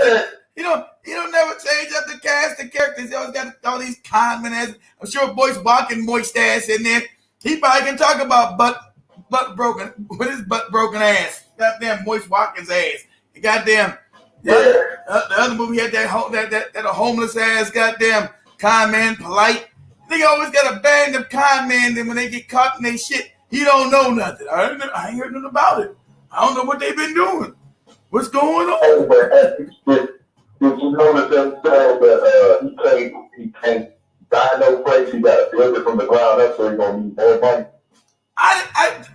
Until you told me that, Big Cheese, I didn't know because I don't listen to the nigga. You guys tell me.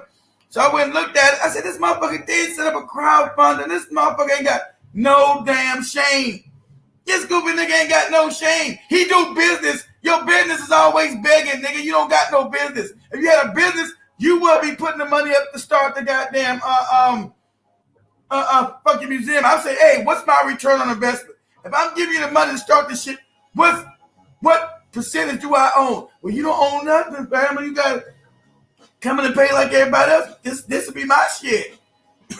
But you ain't paid for it. Yeah, but goddamn it, I do business, nigga. Dude, all you niggas talking about, you bummy niggas talking about washing somebody's pockets. Don't listen to them niggas, family. They washing niggas' pockets, these bummy niggas. But I noticed something though. It's true when people donate, like you look at the preachers and all that stuff. That's basically what a lot of these guys are. It's just basically the preachers doing it a different way. Exactly. But I noticed when you look like you got money, people will donate to you more than a person when you look broke. Regular, you know? Yes. Because people want to be involved. If you look, that's right. You got that right, Chief. That's the psychology. If you look like you need money, nobody will give you shit. That's like a bum on the street say, hey man, get your dirty ass away from me. If you look you got money, everybody wants to be involved. That's how you know that you know when they prop up their numbers. Oh yeah, man, I want to be part of the crowd. The reach making things happen. You're rolling around in my Bentley, in my used. I'm rolling around in my damn rented lease Bentley. Look at me. That's why he's been doing them videos on his Bentley. Look at my Bentley. He knows the psychology of looking like you have money. It makes people want to donate to you more, saying that you are a success and can be trusted with their money, even though you stealing and hustling. It's a grip. He knows that nigga knows the art of grifting with his con man ass. He's a keen ass con man nigga. That boy. But if you really look at it, like it ain't nothing hard to decipher. Nah, you just too smart. You know? You just too smart. Yeah. Most because people don't see like whenever his conversation goes to the next hustle, that's his topic. People can't see that whatever new topic he's talking about, that's gonna be the new hustle. Every time. Yeah. You gotta do is listen to what that's gonna be part of his whole goddamn platform. The new hustle is gonna be that topic. Like, okay. People ain't feeling the next documentary that he got coming out. That's 16, that's something about the Native Indians. Well, that's good, all right? It's crowd feeling it, but a lot of motherfuckers really ain't feeling it. They like, man, that ain't, I can tell by the vibe. Okay. So he's getting on this museum thing. Okay. Yeah. He's getting on that museum thing and shit. Has he asked maybe money? it's doing that, man. He might have, he coming up more as you. You know, he's gonna be talking about different pioneers to the gang, having you on there. This is the first Negro to say, fuck Martin Luther King. Has he asked money for that goofy movie yet? That fucking that damn he's starting the Black Seminoles or the Black Geechee. Has he raised money on that shit yet? I don't even know. I don't think so.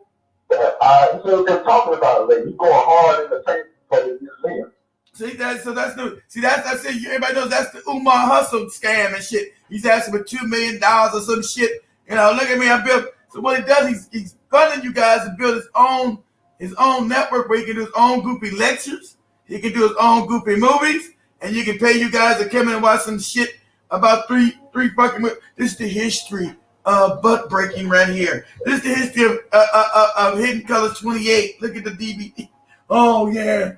How much it's gonna cost us to get that treat? It's $28, $29. Oh yeah, look at that. On that latest Instagram he did where he's in Hawaii, and he's back in Hawaii. He's back in Hawaii again. Oh, he's in Hawaii every other week. Yeah, so I'm saying he's back in Hawaii again. Okay. Yeah, I don't know if he's back. Yeah, he might still be there because that was like a couple days ago. Okay. But he was asking, do y'all think, family, he said, family, do y'all think we can raise the music? He kept in the water. See, I know how it goes from being in the underground lane. You know what I'm saying? Exactly. You know what he's doing? Yeah, just to see who's who's going to be susceptible to giving the money up. So he's putting it out there. Oh man, y'all think we can raise $1 million? We really need this museum, family. We really need it. It ain't gonna do shit or do nothing for you, but we need it. I can show my damn dumbass movies. I can show my I can do lectures, and you can pay to come in and see all this shit.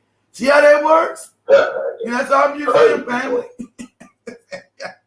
I mean, the grip is so over the top, so on, it's so ridiculously stupid. But most of the cats that follow them are those ones, the very same ones that these goopy niggas talk about, the broke ones. Those are ones that's his audience, the broke ghetto Negro. Those are ones that, so he's going to do a lot of goddamn hustling because these Negroes are broke. So, hey. The blood, if you think about it, you're right. He's going to do a lecture that deal. He's going to rent it out to other people to do something, whatever they want to do there. Yeah, that's a constant money maker. That's exactly right. It's a brilliant con if he gets it. This con is it's an Omar con. But he's like, fuck a school. I can't be no more school. It's got to be about me. I can rent out the space. I can have you come in and watch my goofy movies when I make a movie. All the money right there, all in-house money. I ain't got to pay nobody to rent out no damn movie theater. It's all mine. Yeah. But you know, hold business there like specials on when election time comes. You have like specials there, who we should vote for. I'm telling you, he's gonna be. You're right. He can do a lot with that shit. Yeah, he thought about it. Yeah, shit. You know, it laid on his mind, right? Said, this book got the ultimate grip. So if he gets to the money, I don't know. If black people stupid enough now to give him that, hey, what? There's nothing you can do. Hell, it's their money. They're giving it freely. So what can you do? Nothing. Hey. Yeah, we gotta go. Hey, when they open, we gotta bust Black Hot Fire. Gotta come up in there, and we gotta bust up in the door to say, "Nigga, you lying." I go up in there. Bust in the door. I'm from LA. That'd be fun to take a flight back. I'm from Los Angeles. I go up in there. Hey, you remember Nietzsche? I'm gonna go up in there and do like Nietzsche X talk ass did when she was undercover at that thing here in Atlanta. She was undercover. She was at that shit? No, she sent somebody in there. I know that. Was in there. Yeah, what'd he do? I didn't know she sent nobody in there. Yeah, he was videotaping and asking people questions and stuff. And he was asking questions to make people look stupid, like, what did you learn here today? And, they say the same old shit. Nikki would put that on her show, like, we thank y'all didn't learn shit up in there. Nikki said the undercover club in there. That's a dirty pitch, man. That's funny because it was, like I said, my boy from James went from Atlanta. I asked him, come on, he won't come on. Somehow fucked up it was. It wasn't about nothing. Yeah, Des Joe Brown talking his crazy shit. Yeah, that Hiawatha nigga talking about being talking about Africa and indigenous. Yeah, another African talking about Africa. I thought it was supposed to be about the indigenous shit. It wasn't even structured. His ass. He called it a conference like for 3 hours and shit. How you got a 3-hour conference? The motherfucker made his money and was back in California the next day. I mean, the same night. I said, he couldn't believe he couldn't believe he got that off. He couldn't believe he got that off on everybody. He was surprised himself at that. I probably was. I know a lot of people calling his ass out. He said, yeah, fam, they jealous about how greatly it was. Look how great it was. That's why he won't show the shit. It was so fucked up, so poorly done. The venue was fucked up, but no food. It was cold. It was fucked up in there. Yeah, this old homosexual with the chopper suit. That shit was actually look better. This bride with that chopper suit and this mumble mouth ass nigga, what they put on. Yeah. At least that was only $15 again. Yeah, 15, and it was nice. You see the things theirs was really nice. Even I don't agree with their shit was nice. It was and got food. His shit was all fucked up. And that's how you know you're dealing with he's a psychopath. That's how you know you're dealing with a psychopath. He just Go ahead, but yeah. I don't mind if I don't agree with it. As long as I get some not where I can say, well, I didn't agree with it or I agree with it. See, at least with chopper suit on, that's what you got, you know. Yeah. With his ass, if you don't agree. Family, it was the greatest thing. They just mad because it was the greatest thing. This conference was great. Conference was fucked up. That even did with a psychopath. This shit was horrible. Horrible.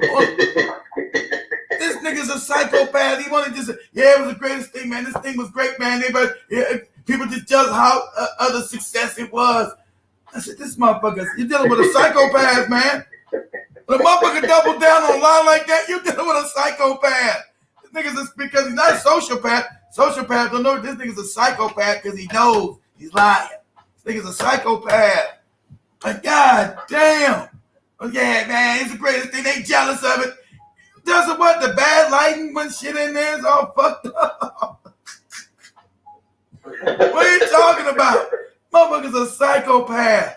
You dealing with a psychopath. This nigga's a voracious con man. On to the next group, on to the next house, always scheming. What could be next? Oh, museum. I can get these niggas with a museum. Tell them we need it for, they fan, you know what they doing to me, fam? They're not letting me play my butt-breaking movies across the country. What we need is our own museum. Now, I'm going to get you niggas to pay for it. Oh, I'm not going to say it. Oh, let me don't say it. Fam, we're going to need the help because that's how we come together and do group economics that benefits me. That's how we do group economics that benefits me. Group economics, family. That's what we do. I'm telling you, that Belton show shit, that shit coming soon too. So that what? Because you see what's going on with Jason and Kevin Samuels. I'm telling you, he felt like, and Tariq felt like he better than all. Right, but I don't think Jason Black doing that with it. His numbers ain't as big as no Kevin Samuels making the money. Jason Makers don't nobody. Jason Makers don't nobody really want to listen to his ass and shit. They all with Cam Samuels. He Makers don't nobody want to listen to his ass and say the same shit with his gay ass. Nobody gives a fuck. Oh, how about we family? We over here black media. We don't talk about the women and doing the women dating. That's what the dude be doing. We talking about that Professor Black shit.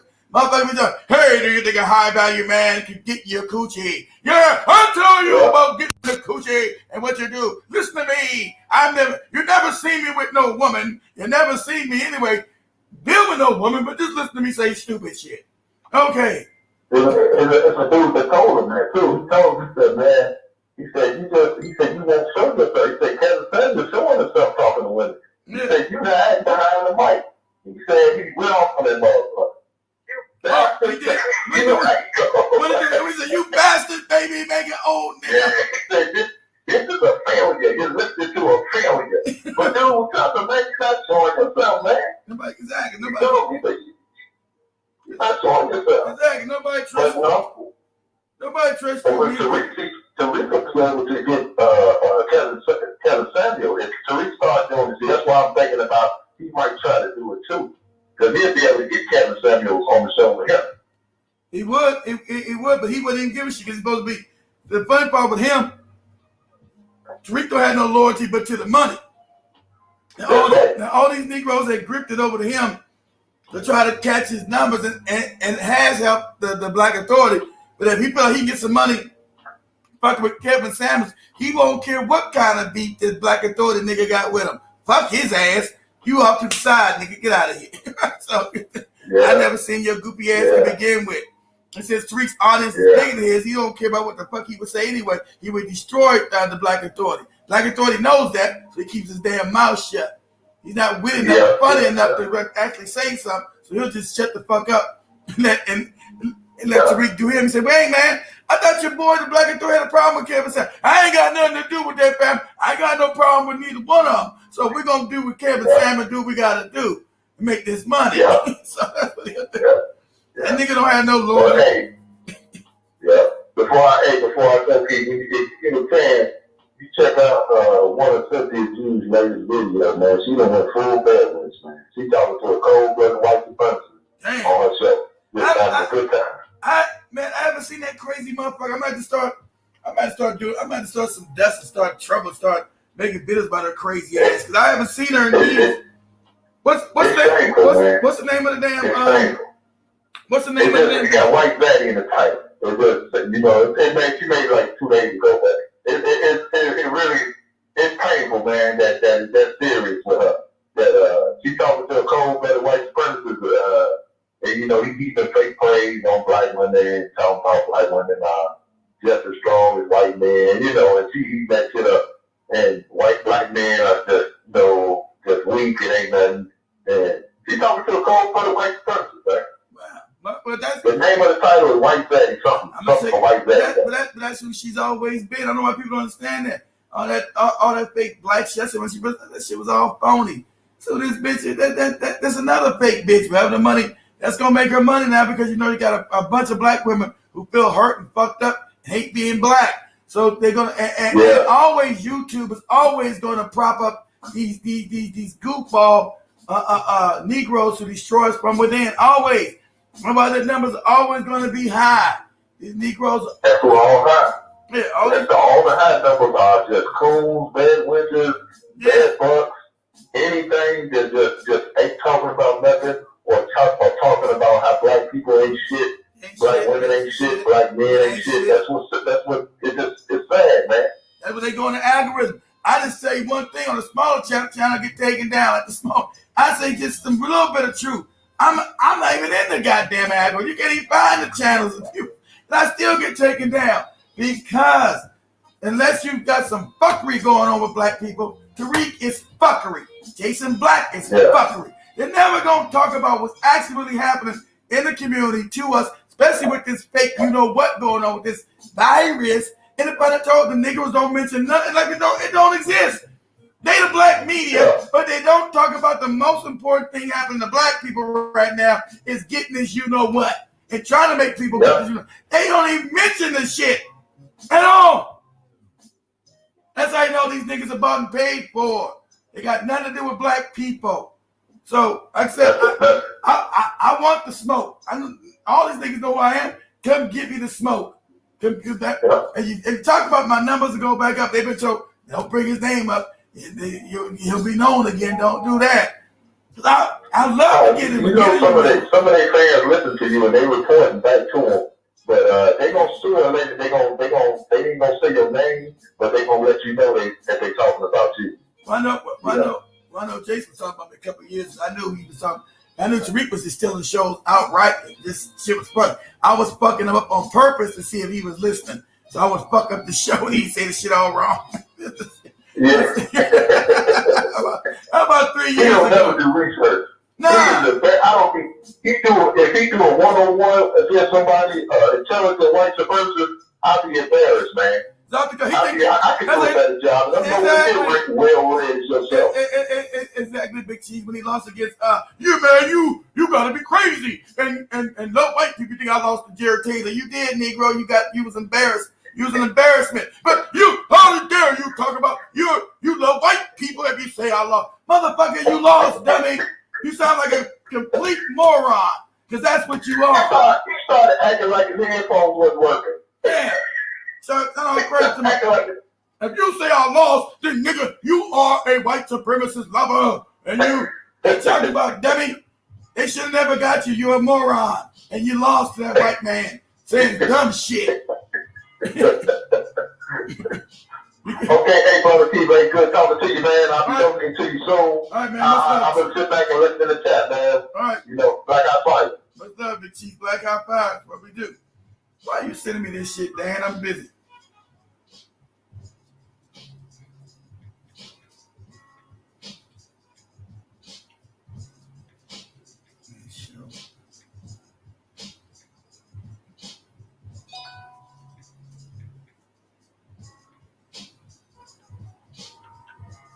All right, here we go. All right. Yeah, on to the next grift. It's grift after grift.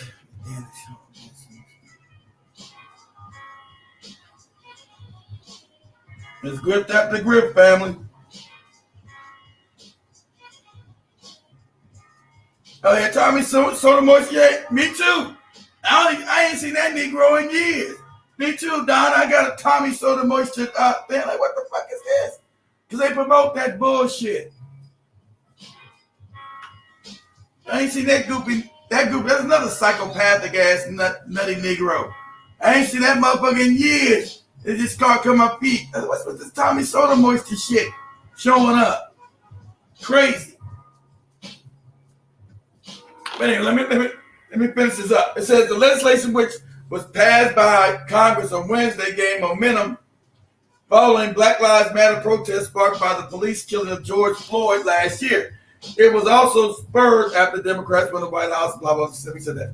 This bill passed with the House on Wednesday with a 45-14 vote after the Senate unanimously passed the legislation the day before. And it's funny, the white supremacists, even in the Senate, unanimously passed it because they know this doesn't take away from any of their power. Unanimously. But reparations, mum's the word. Reparation, how dare you even mention it? How dare you bring up reparations in good company? How dare you bring it up? And none of these bootlicks are actually going to fight for it because they've been told by their white handlers you're not to fight for it. You are to reject it outright. You are to oppose it outright. But this symbolism, this do-nothing symbolism, everybody's passed it unanimously. And only 14 people in the House voted against it. Isn't that funny? Because they're playing chess, not checkers. They know this puts a good face on their white supremacists. Look at what we done for these useless Negroes. We gave them another do-nothing, go-nowhere holiday. Like the last holiday they told you was MLK. How apropos, right? Last national holiday was MLK. And we know the racist Ronald Reagan passed that. Another racist. Ronald Reagan, an open, wicked-ass white racist, white supremacist. So you got Joe Biden, another wicked-ass white racist, passed this Juneteenth legislation into law. Reagan knew then that the MLK law wasn't going to do a damn thing to help black people. And Biden knows today that the Juneteenth national law is not going to do anything for black people. That's why you got two racists from different generations past these two black symbolism and symbolistic national holidays. Two white known racists. This is a fact. Ronald Reagan was an open white supremacist racist. Joe Biden has been an open white supremacist racist. And they're the one signed the two black national holidays into law. Go figure that. The bill had bipartisan sponsors that included Democratic Representative Sheila Jackson Lee of Texas. And he's this to give her brownie. Sheila Jackson Lee. Sheila Jackson Lee that has nothing to do with her history, her lineage at all. But she can't never get HR 40, the do-nothing legislation through the House, which is not reparations. It's just a study to study reparations is what it is. To put a committee together to study reparations. She can't even get that through because she never tried to get it through. The thing is to do kabuki theater to make you believe they're out there working. In fact, they had this fake ass hearing, right? They had this fake ass hearing of all these handkerchief head Negroes to get up. Everyone to a fault, whether it be actors, musicians, sports figures, but all against reparations. Now, I don't want to say that's planned, but it goes against the laws of averages that you wouldn't have one dissenting voice in this kabuki theater that we see when they do these commissions on reparation, where everybody on the commission and everybody they interview is against reparations for black people.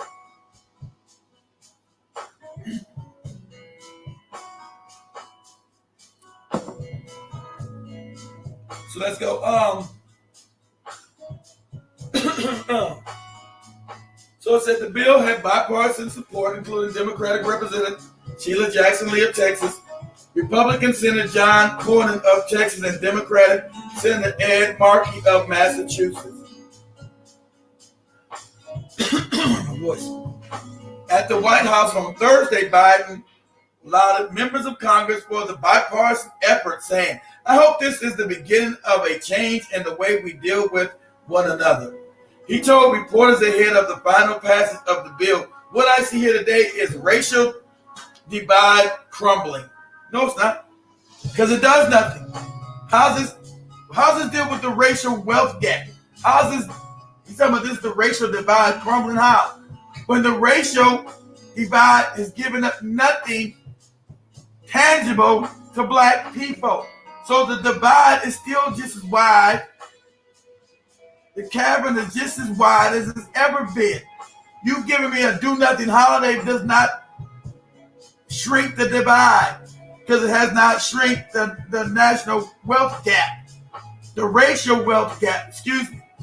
The racial wealth gap of white and black people. So how does this change the divide? How does this bring the divide together? When you haven't addressed the elephant in the room, the racial wealth divide. The racial wealth gap, that's the divide. So you haven't filled the divide. Racial gap means divide. Racial wealth gap. You have not filled that hole. You haven't filled that hole.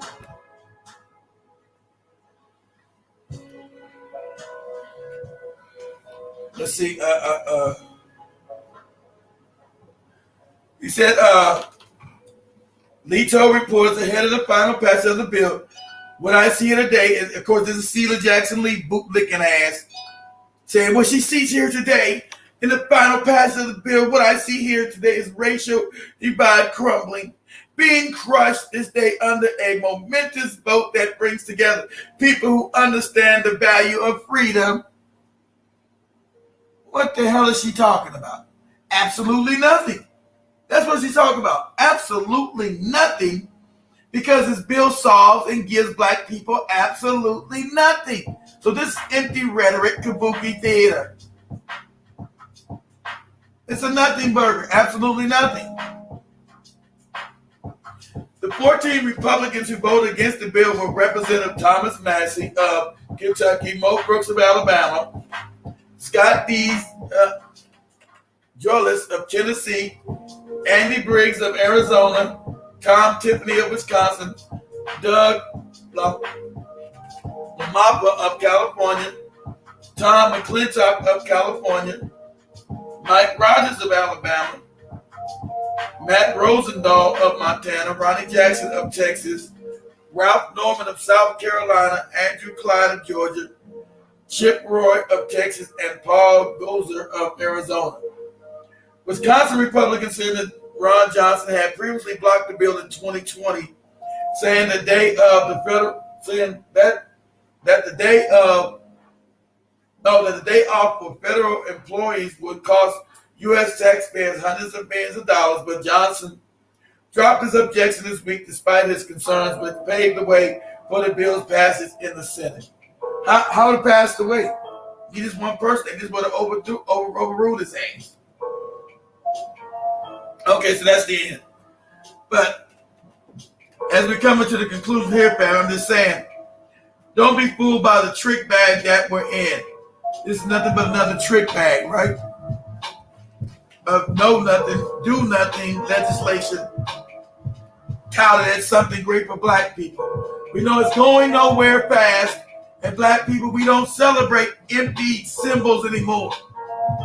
Black people were smarter, we're wiser than that, we're waking up. We don't celebrate empty symbols no more, empty symbolism. They can't give us that. They say, "Go away, Negro, look what we gave you. Go away now and shut up." They've given us absolutely nothing. Because the last holiday passed was MLK, which did absolutely nothing on the behalf of black people, on the benefit of black people, nothing. And passed by another wicked ass, duplicitous, known racist. Ronald Reagan was a die-in-the-wool racist. And that's not me just saying it. That's what his children said. His children knew he was a racist. Ronald Reagan Jr., his namesake, knew his daddy was a no-good die-in-the-wool racist. So a few generations later, we got another die-in-the-wood no-good racist named Joe Biden signed another useless black national holiday that gives black people nothing. It keeps black people firmly on the bottom, subjected to the server class of society. So when this bill is rolled out, which it has, I guess it passed already, but it enacted it yesterday, so people got off. But black people, since you're on the bottom economically, most of us are not going to get off that day. You will be taking your black ass into work for little or no pay. So where's the benefit for you? There is none. As Ms. Walker so aptly said, this is just to put a cherry on top of Joe Biden's racist past. His racist history. Say, oh no, look what I've done. That don't change the fact that Ronald Reagan is a known racist because he signed the MLK legislation into history. People know that Ronald Reagan was a racist. People know Joe Biden's a racist. So don't let any of these handkerchief head sell out Bootlick and house Negros tell that this is a benefit for us as black people. Don't let them sell you this soap. Don't let them come and say, vote for us, look what we done. We bought you another useless holiday to nowhere, giving you nothing. You say, well, where's my goddamn tangibles? Where's my reparations? Where's my bread? Where's my money? Oh, well, we could not. Well, go away. No vote for you till you bring us our damn money. Because the trick bag days of empty symbolism is over. Make sure we say it again. The empty days of trick bag symbolism are over, right?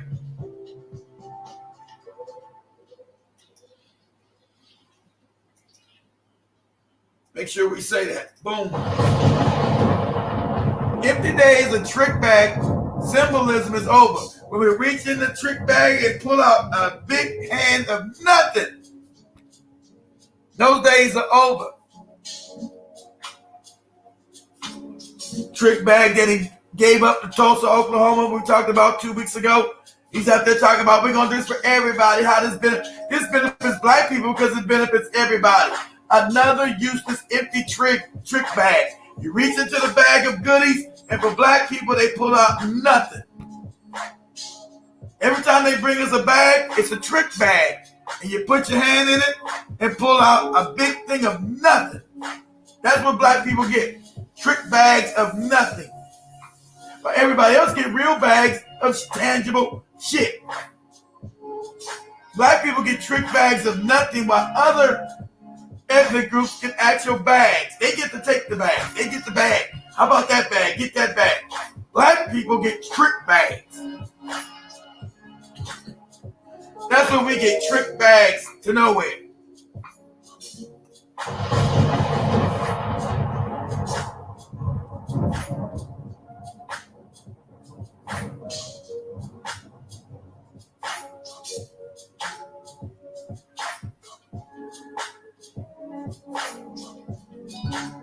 And take it to other places to be. Exactly right. Exactly right, G-Man. They don't mind you being slaves nowhere. They take it to other places and call it something different. These white people are not against any kind of slavery. Make sure we understand that. They're not against any slavery whatsoever. Everybody smash that like button for a brother.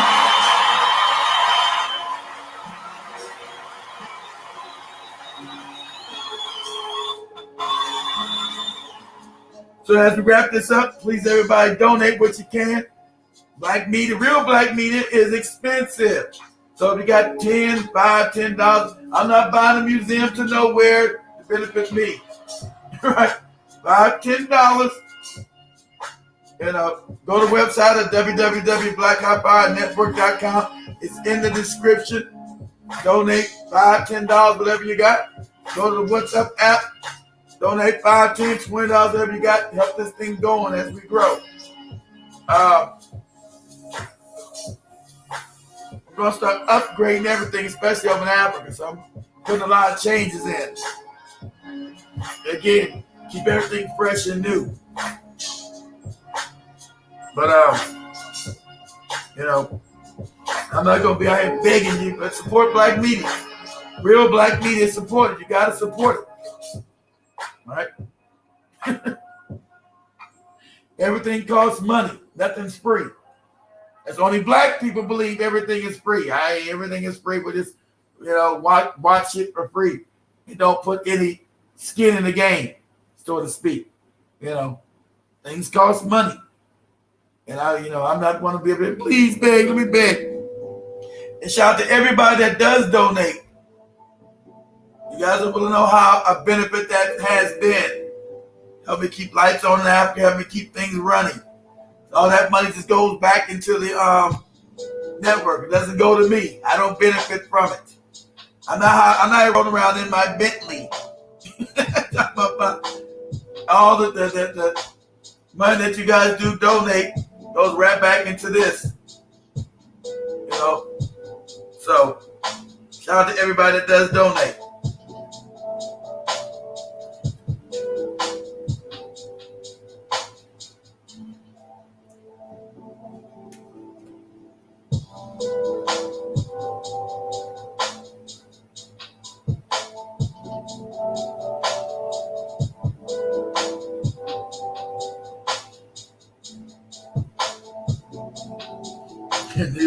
I don't know what Spike Lee gonna be doing. So that family, I'm gonna ring the alarm, say school's out. Much love.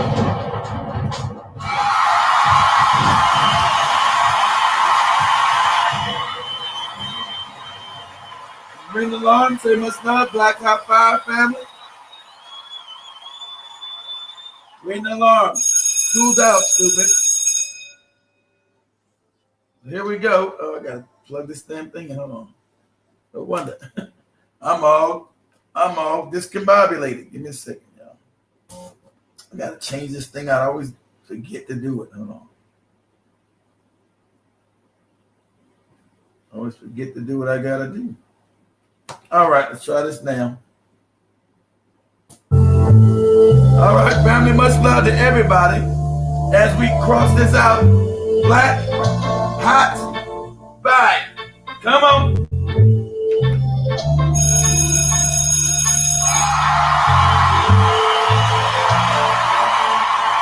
Woo! Good night, everybody.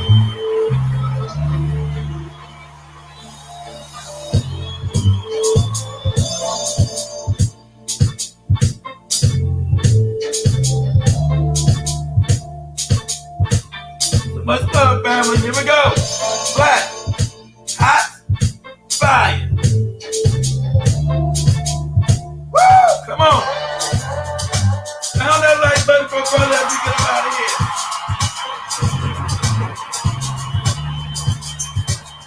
Because we're the only real media that constantly gets taken down because we talk about real stuff. If it wasn't real, white supremacy wouldn't be threatened by what I talk about. I'm the only one I know every time I turn around, channels get taken down, stories get taken down, and I'm not even as controversial as I used to be. And we're still a threat to white supremacy. These other cats talk about new black men, no one touches they shit because they're not a threat, and they don't talk about what's actually happening in the streets. They're full of shit, and that's on the real. White people are not going to touch them. They're going to keep pushing them to you. And ain't nothing gonna ever happen with their channels.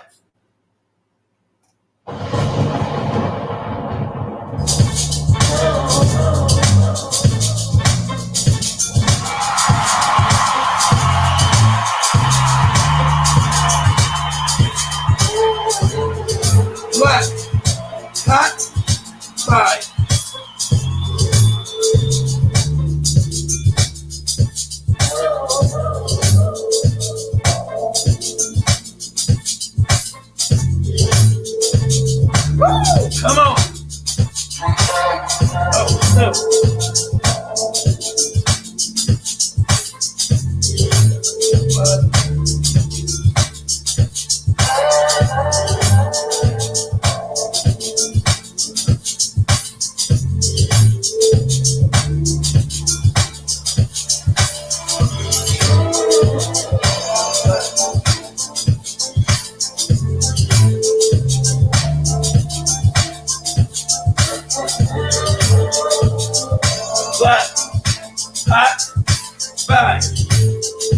Let's kill these goddamn flies, goddammit.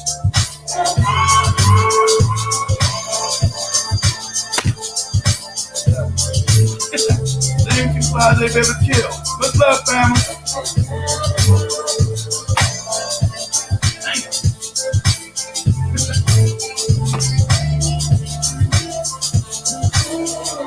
Damn, we killed these two flies, probably. Same two damn flies. We can't get there. What's up, family?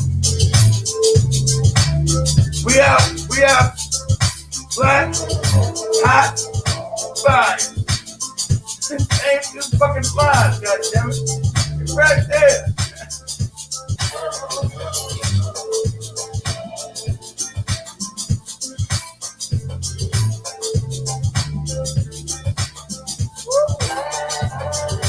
Black, hot, fire.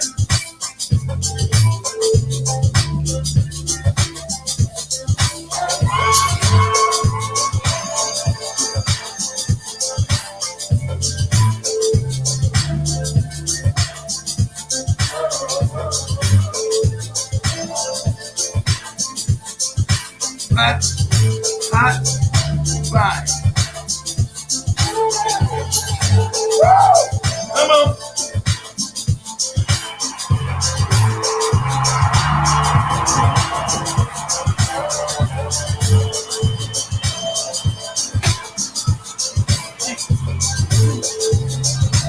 Black, hot, fire. What's up, family? We out.